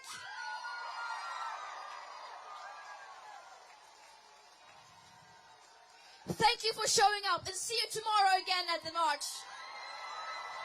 You'll see me tomorrow if you're there. There we are. So before that speech, thousands of young people had taken to the streets on Youth and Empowerment Day, woo, at COP26. And the protest received backing from Prince Charles, naturally, and the First Minister, Nicola Sturgeon, who, last time I checked, for many, many, many years, was basically an independence campaign around the basically unrestricted exploitation of gas and oil supplies. But anyway, there we go. However, the Education Secretary, Naheem Zahawi, said children shouldn't be there during school time and their parents could be handed fines for truancy. Well, panel, I mean, Sam, you said that. You said there, I love her. I love her while that video was playing. What do you love about Greta? I think she is an inspiration to young. I think she's an inspiration to young people. An inspiration at the end, Mike. Let me speak. At the end of the day. Climate change is real and people aren't taking it seriously enough, and it is their world, people who are of the age of Greta and younger, who will be inheriting an Earth that is possibly burning to oblivion. So, yes, of course, she should be out there and she should be inspiring young people to go out there themselves and to hold people accountable, which is what she's doing. So she inspires you, Mike. Just clapping. Slow hand clap. No. The reason, not a slow one, it's a fast one. Listen, the moment I realised that Greta Thunberg is just a myth and just, you know, boiling the minds of young people. Do you remember she went from Europe to America to join some conference, you know, about climate change, and decided not to fly, to go on a boat? And it took her 2 weeks to get there. It was over the Atlantic, I believe. Yeah, that's right, across the Atlantic, on a sailboat, so she didn't use any oil or anything like that. I've discovered they had a motor on that boat just in case the wind down. But what I'm saying is, if we followed her theory, and she's a young woman who, incidentally, has never paid a tax bill, never paid a gas bill... She hardly went to school. Hardly been to school, and most of the people who follow her have never paid a tax bill or a gas bill, so they don't even know... She's talking about the fate of the world, which affects all of us. Sam, let me finish. So when she sails across the Atlantic in 2 weeks... And actually, we've got aeroplanes that can get us there in 6 hours. Used to be 3 hours until Obviously, she was making a point. She was making a point by doing that. The point she's making is that this is now how we should live. That means she wants to take society back to medieval times. And we all drive around in carts with horses, living because it's bad to burn one piece of coal. I can't help but think, Abby, about whether or not they're using Greta, the kind of climate law, the Extinction Rebellion, or some would say radical socialists, are using her a little bit, right? Because you've got what is essentially a child. I know she's 18 now, but for a lot of this, she was a child, and she looks very young as well. She also does have autism, I believe, as well. And so I can't help but feel like they're trying to create someone here who you can't have a pop at, right? Here's a child, because if you are, you're shouting at a child with a disability. And I can't help but wonder whether or not that was part of the plan with them. Yeah, very, very definitely. She is a false prophet, if we're going to get really serious, where she's, I mean, she, in her world, you know, we'd all live on unicorn tears, you know, forever and ever. And, you know, I look at the pictures of the climate, the COP20, I'm very careful how I pronounce COP26, because, the huge globe, you know, the massive globe they've got and the thing, what do you think's running that? You know, elves, you know, pedalling? No, it's electricity. I mean, it's absolutely absurd. She's not saying don't use power. She's saying that we need to do more, and the leaders of the free world and the whole world itself need to do more. So where'd you get the power from, sir? Yeah. Where'd you get the power from? Wind. Right. And also, do you know Rubbish. what? Solar. And the wind doesn't blow and the sun doesn't shine. You know the sailboat that you were talking about? They had to use a motor. Well, guess what? The turbines, the wind turbines, exactly the same principle. When the wind dies down, they have to use electricity to keep them going. I mean, it's absurd. They'll use the reserve that they've already got from before. That's what happens with socialists. They look forward to the future with no idea what the future is going to be. Yes, but that's the whole point. She is a young person, and the future belongs to them. No. It doesn't belong to us. It doesn't belong to older people who are going to be dead and gone in like 30 years. Sam, Stalin described people like you as useful idiots. Well, thank you. I tell you what, it all started off nice. By the end, I'm glad we've got a show. Punch my left arm. Called him a useful Punch me in the face. I did actually have, on one of my first ever shows here, I actually did have a physical punch-up in the room outside. A very well-known journalist who will remain unnamed, Hitchens, was doing a head-to-head with someone, and it got feisty outside, and so I don't want to recreate that. All right, so we'll keep that going. Hitchens. Yes. Would you wear a balaclava this winter? Moving away. Apparently, quite a lot of people would, and I can certainly know a few people who I would like to. But anyway, while the accessories most often seen on ski slopes, the balaclava is fast becoming the unlikely fashion trend this season. So, second-hand clothing site Depop reported a 145% increase in searches for the accessory in the last 9 months alone, and prices have reportedly gone up to £840 for some. I mean, this is nuts. According to fashion platform List, Kim Kardashian's headline-grabbing unconventional anti-fashion statement at the Met Gala saw searches for the garment increase by 62%. Within 48 hours. Abby, would you ever wear what is essentially a woolen burqa? I was thinking, I've always wanted to look like an IRA terrorist. I mean, that's literally my dream. Hello, everybody. And me. And you. Oh, John, my puppy's just fallen. She's stopped caring about veterans now. Twitter will be on fire. Sam, you're not to say anything, not to pass comments on the fashion sense of either of you two. I mean, I want to talk, my suit belly fits, but you're obviously a deeply fashionable chap. So deeply. Really? Would you ever wear a balaclava? I wore balaclavas as a child when we went on skiing holidays, and also when I was, out and about in the UK. Of course, I would wear a balaclava. They're very comfortable. I don't know about in the UK. I don't know about in the UK. He had a flare up, and he just thought, you know what, it's not worth it. I'll put my poppy on my balaclava. Yes. I've got a great balaclava story. Here we go. God. Strap yourself down. Night, everyone. That's baklava, not balaclava. Can I have some cocoa? I've got a mate who lives in the Midlands, a very famous footballer. He lives in this triangle where famous footballers live. And next door to him, Jasper Carrott. And Jasper Carrott used to take his dog out for a walk all the time. And one time, Jasper said, "I'm so fed up. Every time I take the dog out for a walk, all the motorists go past and poop the hole, So I decided to disguise myself. So he started wearing an orange balaclava. And of course, he got more motorists shooting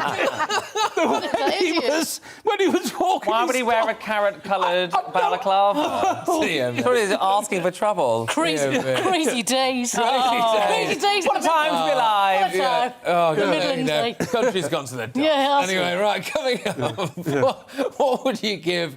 What would you give up your moral beliefs for? That's right, we'll be testing those like later on. God help us. Not a lot, I think, is the answer. Wrong, but anyway, we'll be taking a look at one communist official who seems to like the finer things in life after the break. All that and more coming your way very shortly. Don't go anywhere.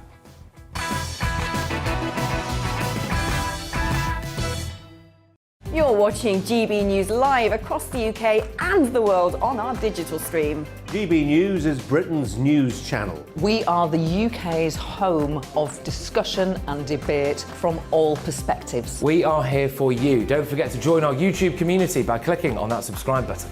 And if you want the GB News app, you can click and catch up on programmes anytime. We love to hear from you, so email us. gbviews@gbnews.uk. Thanks for being part of the GB News family. My name is Andrew Doyle. Join me every Sunday evening at 7 p.m. for Free Speech Nation. This is a show where we address current affairs and news stories of the week with the help of two wonderful comedian panellists. I brought in comics because I want to give it a lighter edge, and also they work for less. See you there.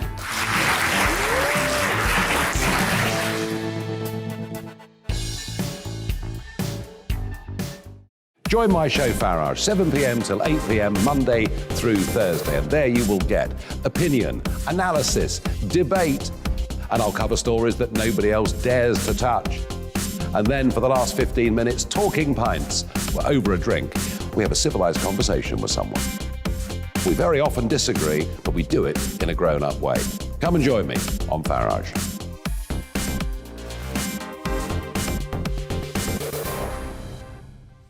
I'm Colin Brazier. I've reported from more than 70 countries around the world, covered wars from Afghanistan to Iraq, from Lebanon to the Balkans. I'm trying to bring that experience, that feel for events, to the studio. And something else. I'm ready to give an opinion. Today's stories with a spark. Brazier from 8 p.m. weekdays on GB News.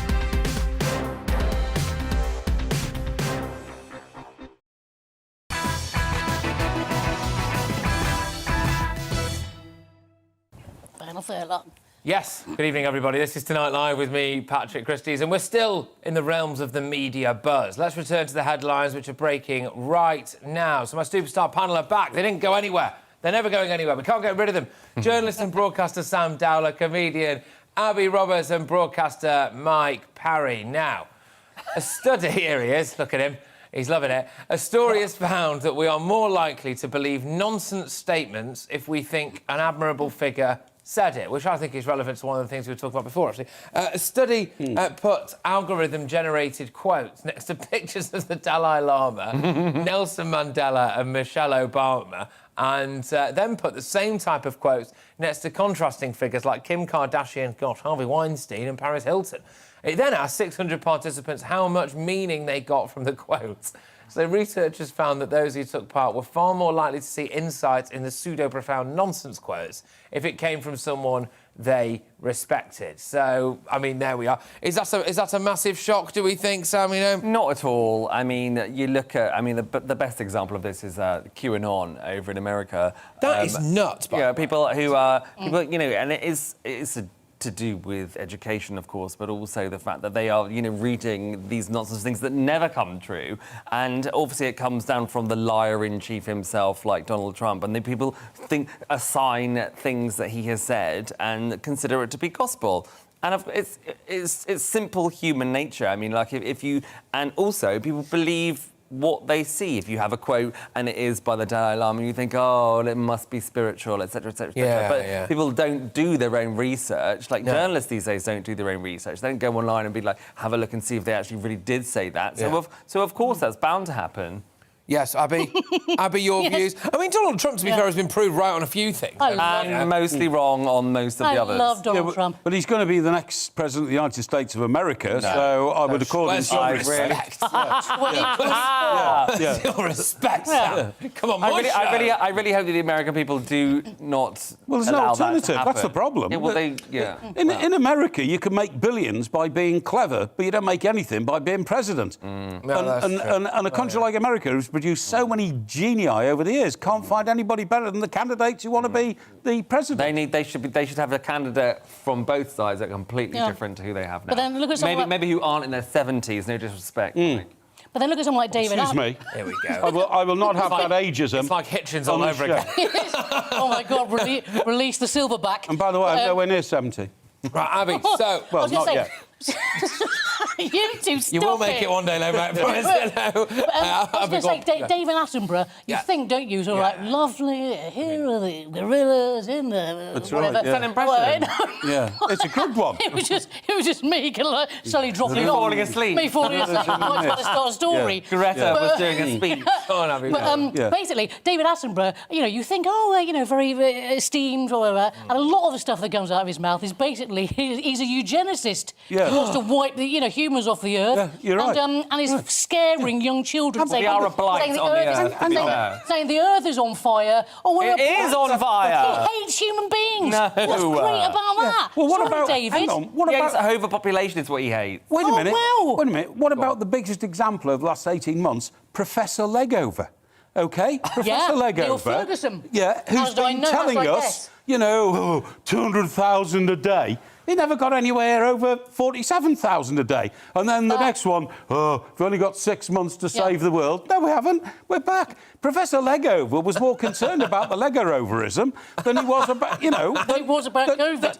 Exactly. I think expert. But because it came from him, Abby, it came from him, and he's got this title of professor, and he's on all these boards, and people respect him. We'll go into lockdown and panic. We're going to lose our lives. It is the emperor's new clothes sort of situation whereby if somebody who if they are particularly respected, especially up to a certain age, they can spout out anything by the end. Only Boris. Praise be. We have to be sceptical. We have to be sceptical.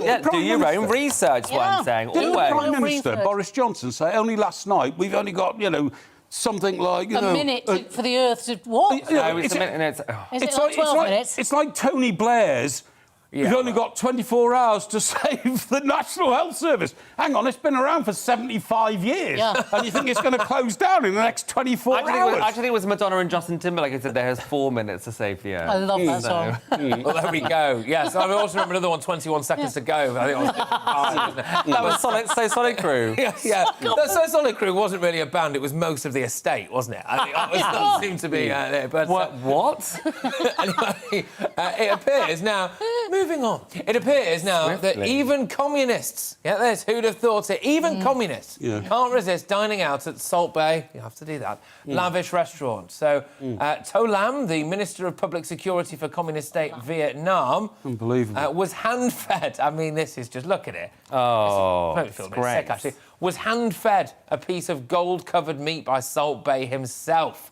£1,500 that costs. Flipping out. Well, this sparked outrage online as To Lam paid more than, there you go, $1,500 for a steak when the average person in Vietnam only earns a few dollars a day. So this is just more rampant socialist hypocrisy, is it, Mike? A completely rampant socialist hypocrisy, because we all know no country in the world that's employed a socialist-styled economy has ever worked. It's never. No country has ever been able to work and be successful in socialism. The only thing that's kept the world going for the last 120 years is capitalism. Capitalism generates wealth. Capitalism creates wealth. Capitalism creates the ability for those who have got it to give it to those who haven't. Socialism means nobody's got anything. No. And so what I'm saying to this guy is, stop being hypocritic. Of course you enjoy the benefits of what could be seen to see a capitalist society, enjoying, the great steak and all that kind of stuff. Just get up and say, I love it. I've changed course. I'm coming over. There's nothing, I'm coming over. I've seen the light. There's nothing that embodies capitalism more than someone dipping a steak in gold and hand-feeding it to you at a restaurant.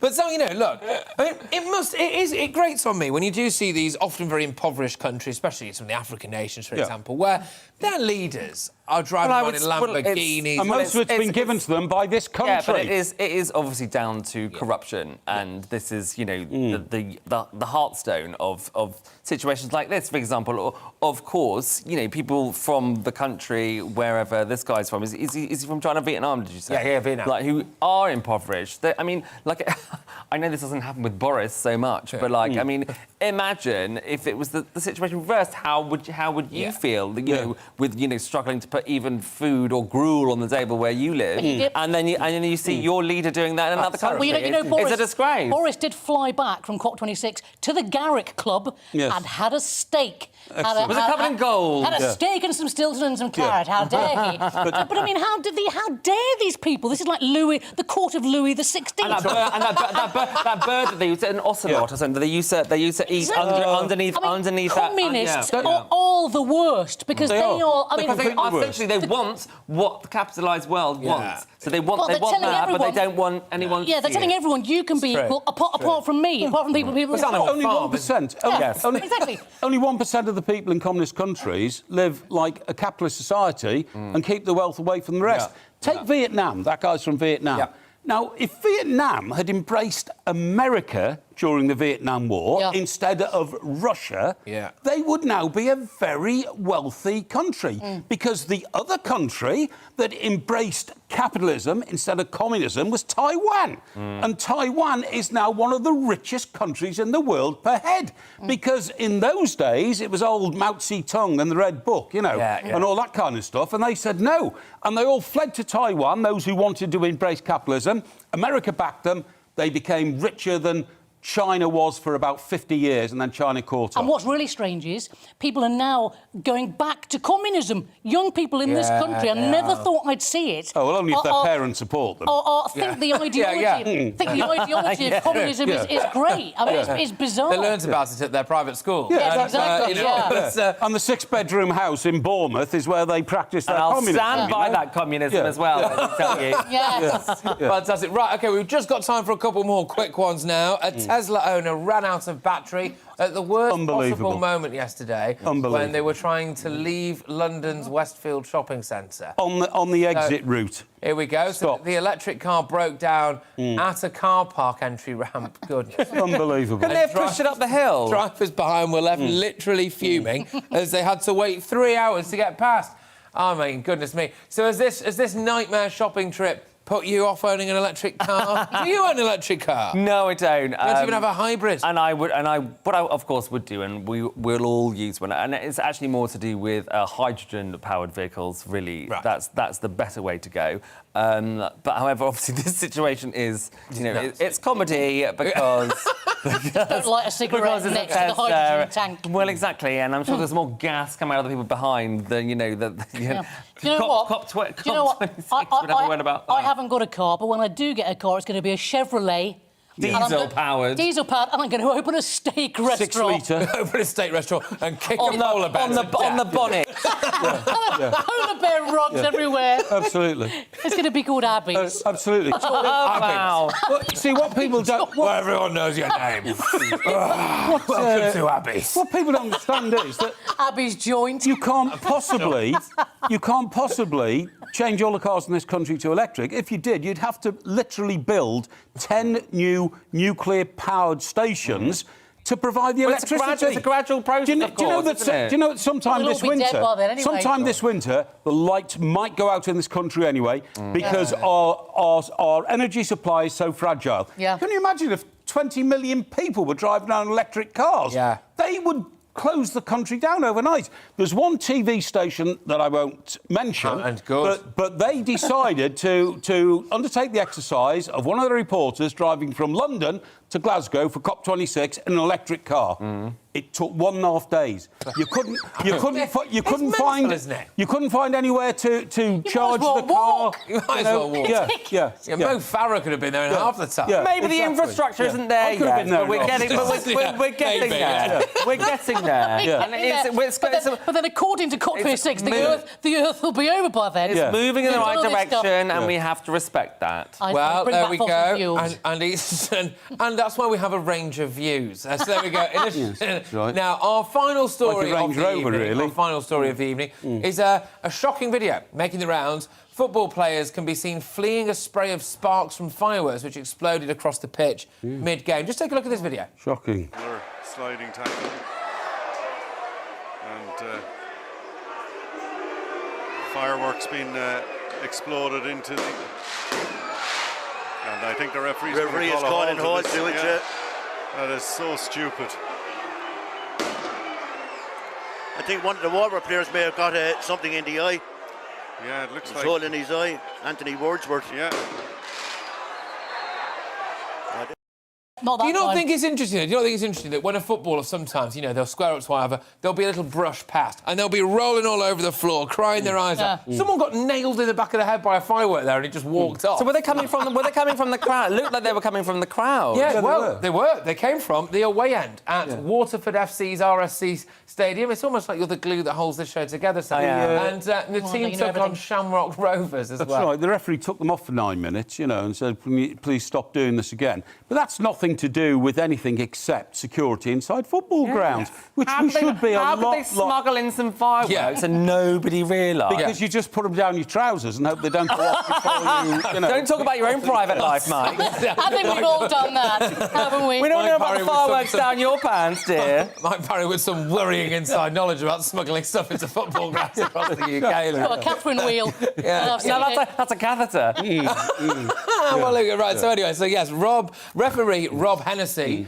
was forced to halt the chaotic match for 9 minutes, yes. Well, a number of fans were ejected for the fireworks stunt. Shamrock went on to defeat Waterford 3-1, but it wasn't the first instance of its nature yesterday, as fireworks were also blasted at players from the non-league Essex-based team #United, which, I mean, there's a few things wrong with that. Is that a real team? It is. They set it up as a bit of a mates team, really. But they're doing all right, to be fair. They're doing OK, but they've really kicked on. But yes, I mean, look, obviously pretty strange stuff. But I suppose, Mike, you did raise a question about general security in football grounds, But that's in Ireland, and Ireland's a great country, and they have a very lax and loose attitude to live and let live. Do you understand what I mean? That's why it's such a with the COVID restrictions. That's why it's such a wonderful country. Ireland had pubs open all day 30 years before we did here in this country. That's why I used to go there. It never did them any harm.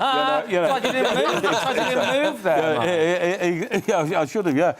But what I'm saying is that the expectancy of the society we live in is that people don't take fireworks into football grounds, OK? And we know here we have to be very careful about it. In Ireland, they're still nice people, so they didn't bother checking. And frankly, thank God, in the end, there were no fatalities or anything like that, and it was, a laugh and a shout in the end, but of course it shouldn't happen. Not to the guy who it hit, wasn't a laugh and a shout. Well, he hasn't complained. It was a bang and an ow. Yeah. It was a bang and an ow. I mean, are you much of a football fan?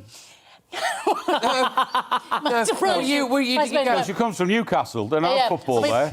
Not really. No, I don't. I'm not really a kind of. No, I'm Welsh actually, darling. I lived up in Newcastle, but my late husband was a Geordie. But I am not really. No, and also women's football. Don't get me started. I mean, let's be honest. We women, I generally watch football. I know, shocked, because we're doing really well. I thought because the footballers' legs are wonderful.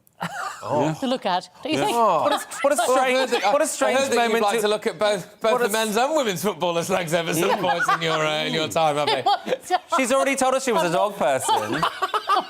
I'm not fussy. But no, I'm not a football fan. No. I mean, I remember when there was that brief interlude where we thought it might be coming home, and I had a radio show to do the next day at like 5 in the morning or something, right? So obviously you can imagine I'd naturally gone all the way through. Yeah. And I was stepped out of my hotel room and was instantly confronted by what looked like the Somme, right? People were like looting the shop. I stepped in sick. Coming through and said, "Can you imagine if we'd won?" we'd have all just died, wouldn't we? It was a real worry. I mean, because I don't really follow football at all, but I mean, even I was concerned with the whole fact that, I mean, because obviously by that point, people had, you know, they didn't get their hopes up until maybe the final, and then it was like carte blanche. So then, really, if we were going to lose, it was going to be carnage. And it was the way that people... It's a bloody game! Yeah, and they were like, right, we've lost to the Italians, I'm going to smash the front windows on a Zizi. Yeah, exactly. See you later, Pizza Express. But that wasn't the worst. I don't want your sloppy Giuseppe. You can't, you're not allowed to call him that anymore. The worst of it was before the game. And the actual behaviour of the fans trying to get into the stadium and support them and all that kind of stuff. That's cost us the 2030 World Cup, without a shadow of a doubt. Absolutely. And Wembley, the greatest football stadium in the world, is going to be closed to fans, probably, in one of the forthcoming internationals because of the British fans' bad behaviour. I totally agree. We thought we'd got rid of it in the 70s. Can I just say, in defence of the fans trying to get into the stadium, don't forget people had been locked in their homes by a Conservative government for months. That doesn't give you the right to go insane. No, but I'm saying there's extraordinary circumstances. People, I have to interject for the final time. I have absolutely blooming loved this show. Thank you very much, everyone tuning in. Thank you, all of you, my esteemed panel as well. Mike, Abby, Sam, let's do it again soon, people. Thanks for watching. I'm back in for Mark Dolan tomorrow, and we've got another cracker of a show for you. See you then.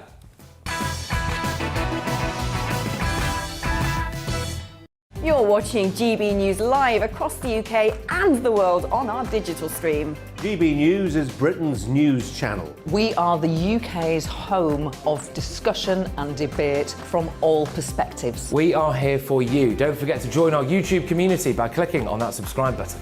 And if you want the GB News app, you can click and catch up on programmes.